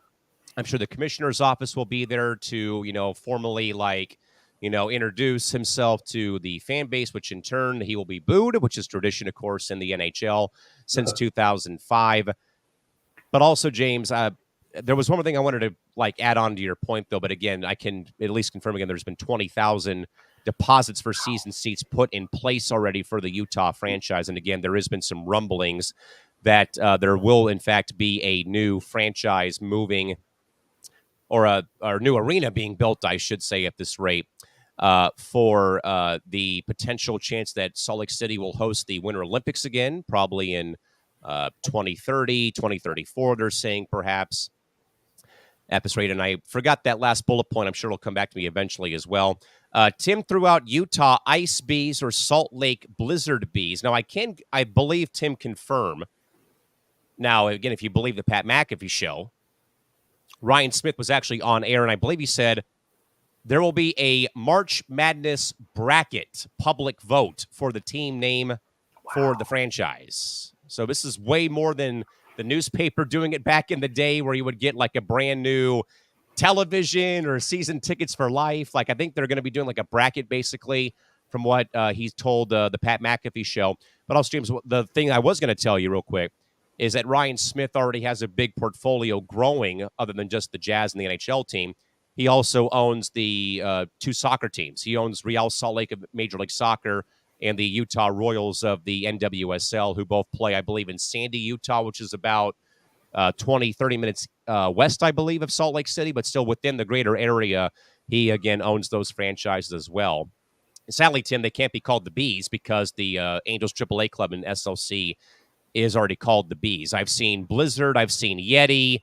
I have seen Buzz. Again, my name made the ESPN.com story. Buzz, Hive, Stingers, Swarm has also been thrown in to, again, tie in the lore of the Beehive State. I've seen Elks. I've seen Coyotes even being kept as a name. And I even saw today the Utah Stags for the stag-style deer also being thrown out by a fan, too. So we'll see what happens, though. But again, per Ryan Smith, that we could have a public March Madness bracket challenge to determine the Utah. And I believe they will be called Utah, not like say they'll be called the Utah whatever it's going to be. Also, a new viewer, Krylan Zavala, writes, this also sucks for the Tucson fan base, possibly losing the Roadrunners to a relocation to Tempe. And the Roadrunners, by the way, are right now in their last, still, they are the affiliates of the Coyotes, but again, playing in Tucson, further down south from the greater area. Now, a league representative, kind of in a way here with me working in San Diego, Krylan, I can tell you, though, that move would have to require a meeting of the Arizona Board of Regents to change the language in the contract, or the lease, I should say, because I believe the lease reads that Mullet Arena is for a NHL franchise. Would have to take basically going in, changing the N to an A to make this happen. And I would hate to see the Roadrunners leave. Again, as someone who works in this league and knows about minor league hockey, that certain markets draw well and some don't. I also know that per a report I read in the Arizona Republic, that the lease runs out in 2 years down in Tucson. And I also know that Bob Hoffman, the team president, sent out a little bit of a alarming, shell-shocking email to season seat holders that a friend of mine, Erica Hirsch, put out on her Facebook timeline about what might be happening once the Roadrunners season does end. But I would hope to hell, though, that franchise stays, because I know about the nature of the parent club left. Now we have to move. I don't want to see that happen. The Tucson's built a great fan base down there with the Roadrunners. That's also an iconic name in hockey in Arizona. For a long time, the Roadrunners were a WHL franchise who always would give the Gulls fits in the postseason. They came back in the East Coast Hockey League at one point, so I would just hate to see that Roadrunner name no longer exist again, and just to see our division and also our league suffer at the hands of the Coyotes leaving. I don't want to see either league have to suffer, or people like Callan, who's watching us, have to suffer through losing their franchise. But Brandon, any thoughts to pass along here, man, on this? Again, man, a very unfortunate situation that we see another team relocating out of their current market. Yeah, when relocation happens, it sucks for the fan base in general. But hopefully Utah can hold the franchise and make them relevant, make them a team to watch. Can't wait to see what the color schemes is, the logos, the team name. Just look in Google while you were talking. Fox13now.com has the betting favorites out there. Utah Blizzard at plus 275. Utah Venom at 300. Utah Flurry at 500. The Yetis at 700. Utah Black Diamonds at 1,500. The Shredders at 2,000. Stingers at 25. Utah HC at 25. Utah Hockey Club. I don't know why they split it up, but that's what they're saying. 3,000, and the Golden Eagles at 3,000. So that's the betting odds of the league. Named. I actually like the Venom. I think that would be a cool name, cool logo. Just kind of thinking about it. But yeah, when it comes to teams leaving, it sucks for the fan base because you never know when they're going to get another team. Callan, I know you said that Phoenix is holding on to the naming rights and all that in hopes to get another team in there. And then it sucks for the minor league team because it sounds like just what you were saying, that the minor league team in Tucson has a very good fan base. You think that would carry over? You think that would carry over to them having a good fan base for the pro team? And it sounds like this has been a battle going on for years, attendance wise. So, but yeah, we'll see what the new fresh start in Utah starts. Can't wait to see any highlights from the public announcement and what their plans are. But we'll see where it goes for relocation for all sports, because we know there's another team that's talking about moving. Also, we'll see where it goes. Yeah, I'm not surprised, by the way, Brandon, are you reading off those names? Now, the Golden Eagles name is much like the Roadrunners name, as Callan was saying about, the Roadrunners, maybe leaving Tucson. Mm-hmm. But it's the name, though, that, resonates so much, because the Golden Eagles in Salt Lake City were a very successful minor league franchise back in the 60s. Again, the Gulls played these teams when my parents were going to games when they were 10, 15, 20 years old, 25 years old, and they would see the Gulls play the Phoenix Roadrunners or see the Salt Lake Golden Eagles back in the 60s into the 70s and whatnot. Venom is a little bit of an interesting name, though, and I do kind of like that name a bit, though. I don't want Utah HC or Utah Hockey Club. Don't treat us like this is soccer, please. I'd rather there be a mascot name attached to it. I'm still for the buzz, for the fact of hey, they're owned by the Jazz. They named their WNBA team the Stars at one point. They were literally named STARZZ to keep the whole ZZ ending in line with the Jazz. I'd like to see that be a thing. Yeti. Now, though I know about Yeti and the Blizzard and Flurry, I could easily though see the Avalanche throwing a fit about that. Like, hey, we already have a nature mascot in this area. Why do we have to have two? There could be something weird that happens there. I'd rather keep it local or keep it something along the lines when it boils down to something in in your area. Like, again, coyotes fit so well though down in Arizona. The Mighty Ducks, again, that was after a movie, and they're just called the Ducks now, but they also played at an arena called the Pond. The San Jose Sharks are named the Sharks because that is the area where the largest shark population lives in California. The Kraken. I love the mythical lore about the Kraken octopi living in the Puget Sound and stuff like that. Again, Avalanche works well with the Rocky Mountains, but I would rather Utah keep this, city-centered or state-centered.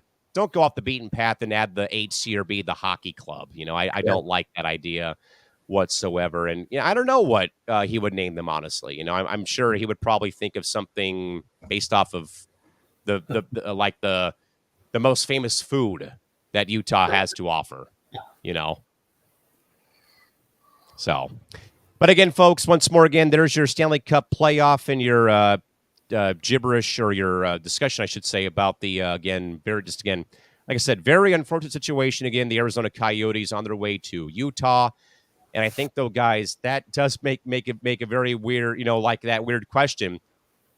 How is a 33 team going to work if somehow this new building gets built within the next 5 years in Arizona? It's for another time, date, and show. With that, guys, we'll kind of hold off on that college topic again. There's been some spattering of talk, guys, that both Florida State and Clemson are now in a tag team, basically, or 2-on-1 handicap match to sue the ACC. But I'll have more about that on Thursday because the article was very long, written by FOS today. With that, guys, let's go off the board now. James, one final topic to throw out. It could be about anything that it was not talked about on the show. What you got, my friend? The Houston Astros are 7-17. Yeah, yes. 7-17. I know they have a bunch of pitching injuries, and the offense is not doing well. Their starters aren't doing well, let's just say, on the offensive side. Defense has been an issue as well. So everything going wrong for them. They're in the basement in the AL West. I think that's just awkward as hell. And I was looking up their stats and all that. Now, I hear the MLB media say, okay, it's only April. They're a veteran team. They know how to get out. They know how to win. But they never got out of a hole this deep before, right? I know they have Alvarez and Bregman, and it's a contract year for him. Altuve's there, and Verlander's supposed to come back soon. But I don't see it for once. And I watch, the Astros whenever I can because they're in the Angels division. I know the media wants the Astros to come back, but I just don't see it. What do you guys think? I don't see it either. 10 games already below 500. Fox had a stat, James, that said that this is the first time they've been below 500 since 2016 when we had the All-Star game here in San Diego. It's certainly concerning. Now, we can probably say, well, they don't have pitching. Well, they don't have this, they don't have that. When you keep the core together for so long, I think they even gave Altuve a long-term extension last season at the trade deadline. So Altuve's getting older. Bregman's getting older. A lot of these guys are starting to get older. Jose Abreu right now, sadly, poor guy, can't hit himself out of a wet paper bag right now. I think he's hitting 0.79 to start the season. Josh Hader, after he popped off about, well, I can only throw throw one inning. I have to have a day off in between. His words came and bit him in the ass. 4-year, $90 million contract. And I saw him get shelled in a 1-run deficit against Atlanta a few weeks ago. And it was comical watching that inning just unfold about, not for the fact what he said about the Padres and about his time here, about his usage, but all of a sudden he's getting paid and he can't get outs at this rate.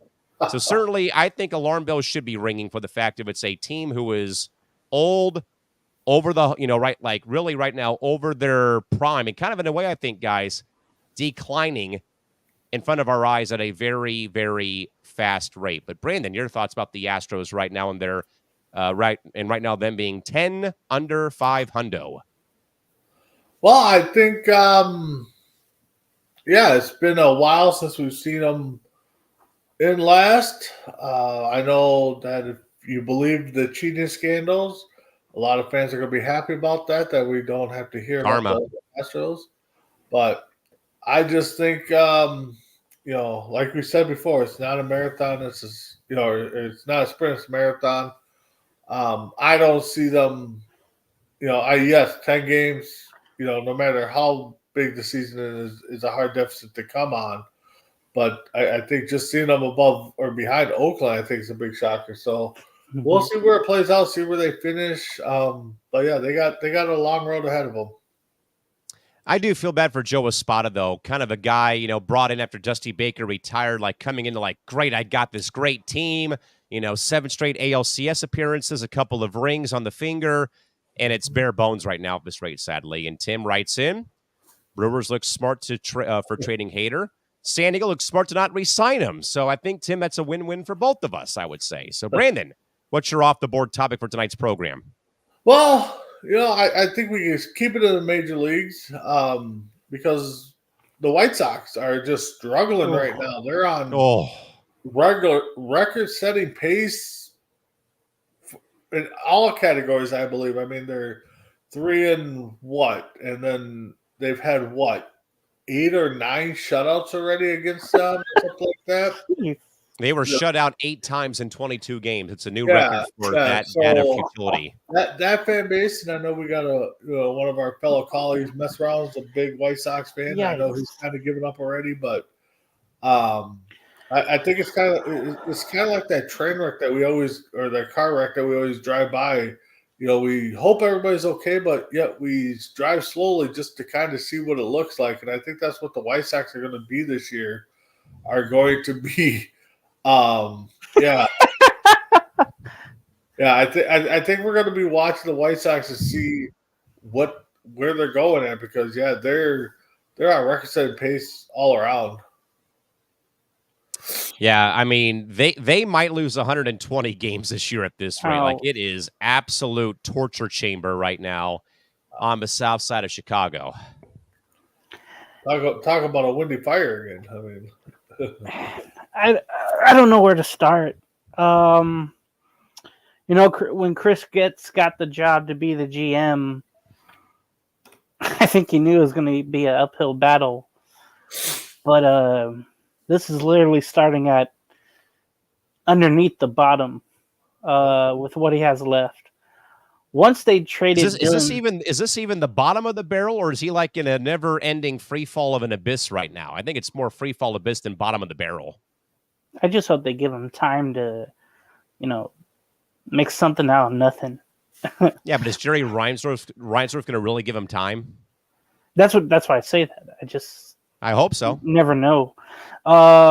They've been through so many managers. Grafal will probably be fired sometime this season. Probably won't make the season, to be honest with you. Once they traded Dylan Cease, that they were never in line to be anything. They were never anyway, but you have to wonder about Eloy Jimenez, Luis Robert. Will they be the next ones to finally get traded away? Or just keep those guys around and make it look like that, hey, we're gonna compete, but it's a mess. I just love. I don't have much to say about them because a lot of the players are gone. The ones that I knew with the White Sox, I just love that Ozzie Guillen just gets to rip the team to shreds on television every game. Like last year was fun, just because this year might be better.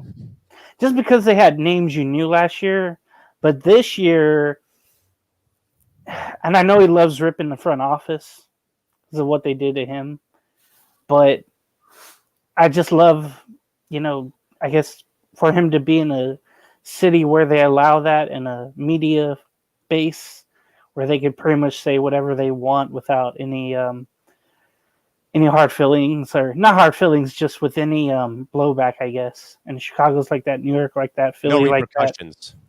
Yeah. So I can't wait to see what Ozzy says next. It's not really about the players on the field, but already from last year he has a riff with Grafal, and then Chris Getz. Him and AJ doesn't know. Brzezinski just figured, how did Getz get the job? Only because he knew somebody.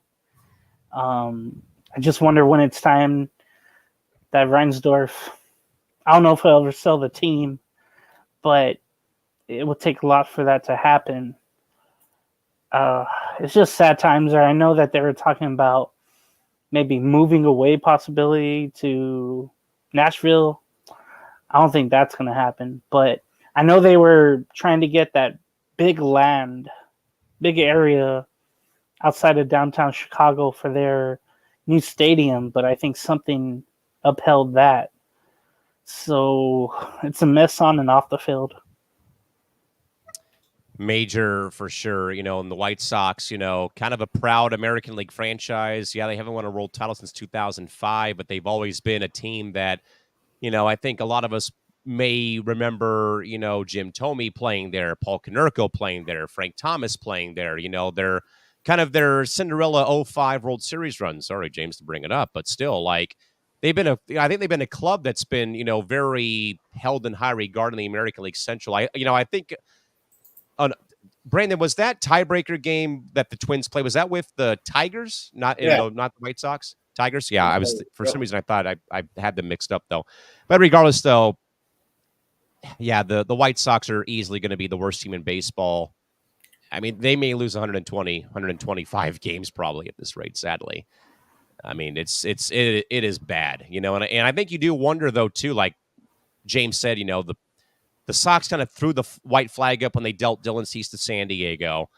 Then you wonder about when they might deal Eloy Jimenez and Luis Robert, like the next two big stars that, could be. But I also, though, guys, kind of think about when they dealt Tim Anderson to the Marlins. Yeah. Like that kind of, I think, began to like them pushing the reset button. Because I think, though, guys, if memory serves me correct, there was one point in time where I think a lot of people believe that both San Diego and Chicago, the White Sox, were like perennial American League NL champs within the last, I'd say, 2 to 4 years. And now both teams have regressed in pretty big ways.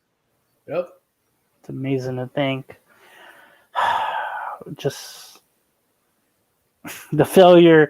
I think Tim Anderson, I think that was a free agent. I want to say. Oh, yeah.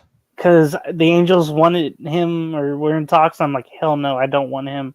They've had just like sparse talent in Chicago, and it never worked there. And he was one of those guys. That's why I didn't want him.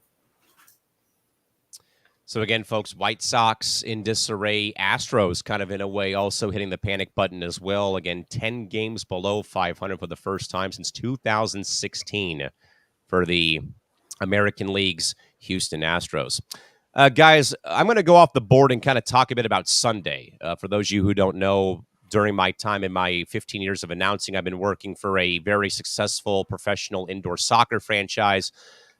Look up the San Diego Sockers. Literally, the team name is SOCKERS.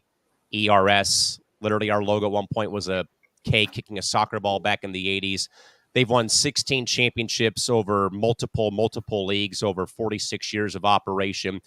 And Sunday, the team played their final ever game at the Madhouse on Midway. Their home here in San Diego, the San Diego Sports Arena, known now as Pechanga Arena, San Diego.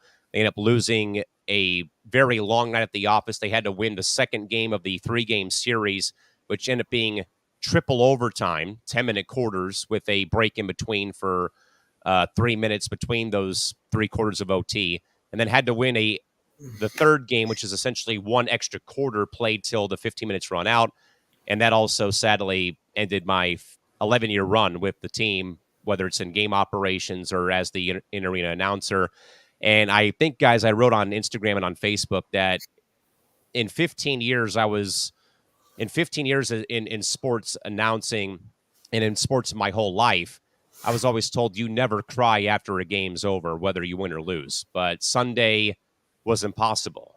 This was the franchise who gave me my first chance to really get into the industry when I was just doing game operations and doing a bunch of, like pregame stuff, halftime stuff, postgame stuff, getting there early, helping set up, merchandise booths and putting banners up for the ads of the sponsors around the concourse, running and getting the GM coffee, basically, just kind of being like, a squire to a knight, basically, is what I was for 4 years before I got the calling finally to do the in-house announcing for the last 7 years, and beyond grateful for 3 championships in my first year, and then back-to-back in 2020, 2021, and 2021, 2022.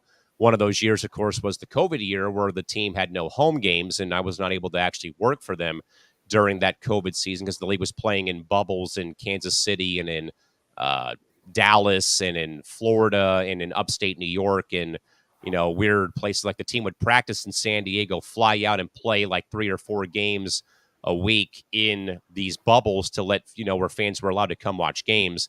And they, the generosity of that ownership group and that franchise to give me the ring for not even working a game that year just really spoke volumes about, that family first feel that a lot of organizations do provide. And literally Sunday when the game ended and we lost and I signed off, I sat at my spot in the penalty box and just kind of stared off into space for about 15 minutes, looking at the field, looking through all the, looking at all the banners that were up of all the titles and the retired numbers. And, a lot of players who still live here locally, who coach here locally, who still come to games and who are a part of this fabric of this, sports fabric in this town, though they weren't Padres or Charger players, but they were certainly right there back in the 70s, back in the 80s. And I was watching the live podcast that Craig Elston and Tony Sanchez host on Tuesdays. And they kind of talked about that, in a way about, the ghost of the arena that, put on that Sockers jersey for all those years. And I wrote in, my parents went to these games back in the 70s and into the 80s. And they told me the stories about how a championship clinching game would sell out the day of the game, and they would pack in, 14,000 people to watch them beat Baltimore again, or beat Cleveland, or sadly beat the Minnesota Strikers one year, or beat Fort Lauderdale, or, beat Tacoma, beat Dallas, that those games sold out, in the 80s at the apex of indoor soccer. And then I came along and grew up watching, the team in the CISL in the 90s and the second MISL, and, Paul Wright, retired number in the rafters, Sean Bowers, my boss as the GM with the team. Those guys played for our team. I grew up watching those guys play. Now here they are supporting me in my announcing journey. And I got a very sweet, kind of heart-tugging comment at the end of the podcast where I basically rewrote in the comment box my final sign-off of, it's been an honor, privilege, and blessing being a part of your Sockers match day experience for the last 11 seasons and the past 7 as your in-game announcer. And someone wrote and tagged my Twitch account saying, when at Callan Sports signed off, my heart sank to the ground. And that really, I think, opened my eyes about how, like, I think James may have heard me say this, about how the PA announcing job, the game entertainment jobs have become more appreciated by the fan base because of what we lost 4 years ago without having to be able to go to games. We had to watch the Twins or the Padres and Angels play on TV. We couldn't go to the games at the time. I got to go because I was working staff, but sitting in an empty stadium, announcing now batting Brandon Herrera, and no one there to boo or cheer, like nothing being there, like, man, this is awful. And that comment that viewer sent into the podcast, like, really opened my eyes about that. But I've only known one way over the past 11 years. And for those who don't know, the reason for me not staying with the club is they are moving to James's hometown of Oceanside, not hometown, but his new hometown here in the county. And it's about 45 minutes to and from north and south of where I live in the city. And with my schedule with college athletics, with my schedule with the American Hockey League, and logistical factors and scheduling with conflicts mainly being the main thing, I could not commit to the 12 home games next year, just knowing that there would be a high chance that I'd have to call out of probably a very high number of games because they would probably play the same nights as the Gulls on a Friday or a Saturday, and I can't be two places at one time. And and things didn't really hit me till after I had a couple of beers after the game was over in the arena bar. And after I had gone back into the GM locker room that we have at the arena, and as soon as I got in there, man, it was awful. I mean, I was literally sitting on the sofa, crying, like holding my team scarf into my eyes. Like it finally came to an end. And walking out, it was tough to say goodbye to coworkers and people that I've worked with for my entire career. With that organization, and they blessed me through and through. I only missed 2 games in my 11 years with the team because I was sick one game, and I missed a playoff game that we actually lost in overtime for a friend's wedding, and I was not there, and I missed us going out in the postseason. And obviously, I'm still going to be a fan of the team. My main goal though is to hopefully come and do like a one-off game, like on a alumni night, for example, when we bring all the legends back to a game. But my main goal though is to also go and actually boo the opposing team for once, because I couldn't do that in the penalty box, obviously, with working for the club for all these years. But certainly, still have those relationships and still those supporting this team again, because again, they blessed me for so long for the last 11 seasons, and again, it was just very hard though to see this team battle their way through the 24-game regular season, get through the 3 games in the first round, go down to Mexico against a team that just beat their brains in on last Thursday, and a team that really, beat their brains in, sadly, in all 3 of the other games prior to the playoff game, then having to win the second game in triple overtime, then have to try to win that third extra quarter with really fatigue setting in, and Chihuahua got the dub at the end of the day, and that obviously ended the time for the franchise with the team playing at the sports arena, Pechanga Arena, San Diego, and them now moving to their beautiful new home at Front Wave Arena up in Oceanside, which by the way will again be the home as well for the NBA G League's version of the San Diego Clippers. With that in mind, though, guys, we'll get out of here now for the evening. Brandon, we'll start with you, though, my man. Any final thoughts before we cut out of here for this now Wednesday morning in both Minnesota and in Southern California? Yeah, no, it's always great to get on. Thanks for the interaction with Tim and Jake and everybody else. I don't know if I missed anybody, but it's always good. I'll be back on in about 8 hours my time. No, we start at 9 my time, so I can't do math right now. About 7 hours out here in SoCal. Yeah, 7 hours from now, I'll be back with Tim, and we'll be doing our weekly C2C Raycom show. We're doing sports related, so tune in for that one. I think it'll be a great one. But again, it's always great talking sports, and just keep following C2C. And then Thursday, definitely follow us and watch our breakdown live coverage of the first round of the NFL draft. A lot of good stuff coming, folks. Again, Brandon and Tim will be on air bright and early on Wednesday morning. We'll also have Sports Minute later on Wednesday night as well. Big game, James. What you got cooking for us here for final thoughts? Same thing about the shows with like Big B mentioned. Friday hopefully will be the first edition. It's been a while, but I think Roundtable will be back on Friday. We'll see if that's the case, or Entertainment Hour. Then I'll be on deck with Chris and hopefully Big B on Sunday night, and maybe Greg as well. Hopefully be on Sports Minute tomorrow if I don't have other obligations. We'll see what happens, but just keep tuning in for C2C. Oregon Cougar football will be back on the 27th, and then don't forget the May 4th Backyard Brew Games.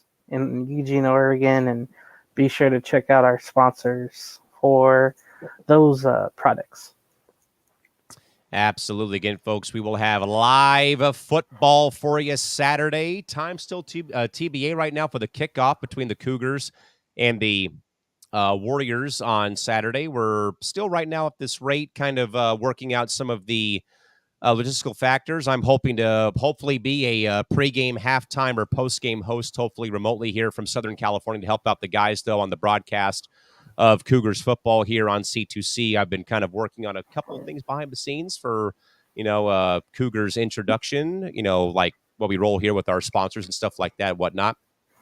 But again, folks, we will have Big B and Tim Hendricks here roughly 7 hours West Coast time, at least here, for the Rankum show coming up here. We'll have Sports Minute back on Wednesday. Again, PR. Press Row is back on Thursday afternoon. Probably we'll move the show up an hour from 1 o'clock to noon again, just so we have ample time for Tim and Chris to begin their coverage without having to maybe have any sort of intrusions upon their time with the draft. And then, of course, we will have Kicking It. I do believe, Tim, we can't confirm that we will have Kicking It on Thursday, but again, it's up to Adam and the Looney Tune co-host of that program. Name shall not be mentioned on the on a show that is not that program here on C2C. With that in mind, though, folks, for James Gonzales and Brandon Herrera, yours truly, Cal McClurg, saying good day, good night, good morning, wherever you may be joining us from here on this now Wednesday morning here from Coast to Coast Entertainment. We'll see you back here again for our programs, again, bright and early on Wednesday and through the rest of the week, folks. Till next time, have a good one. Bye-bye.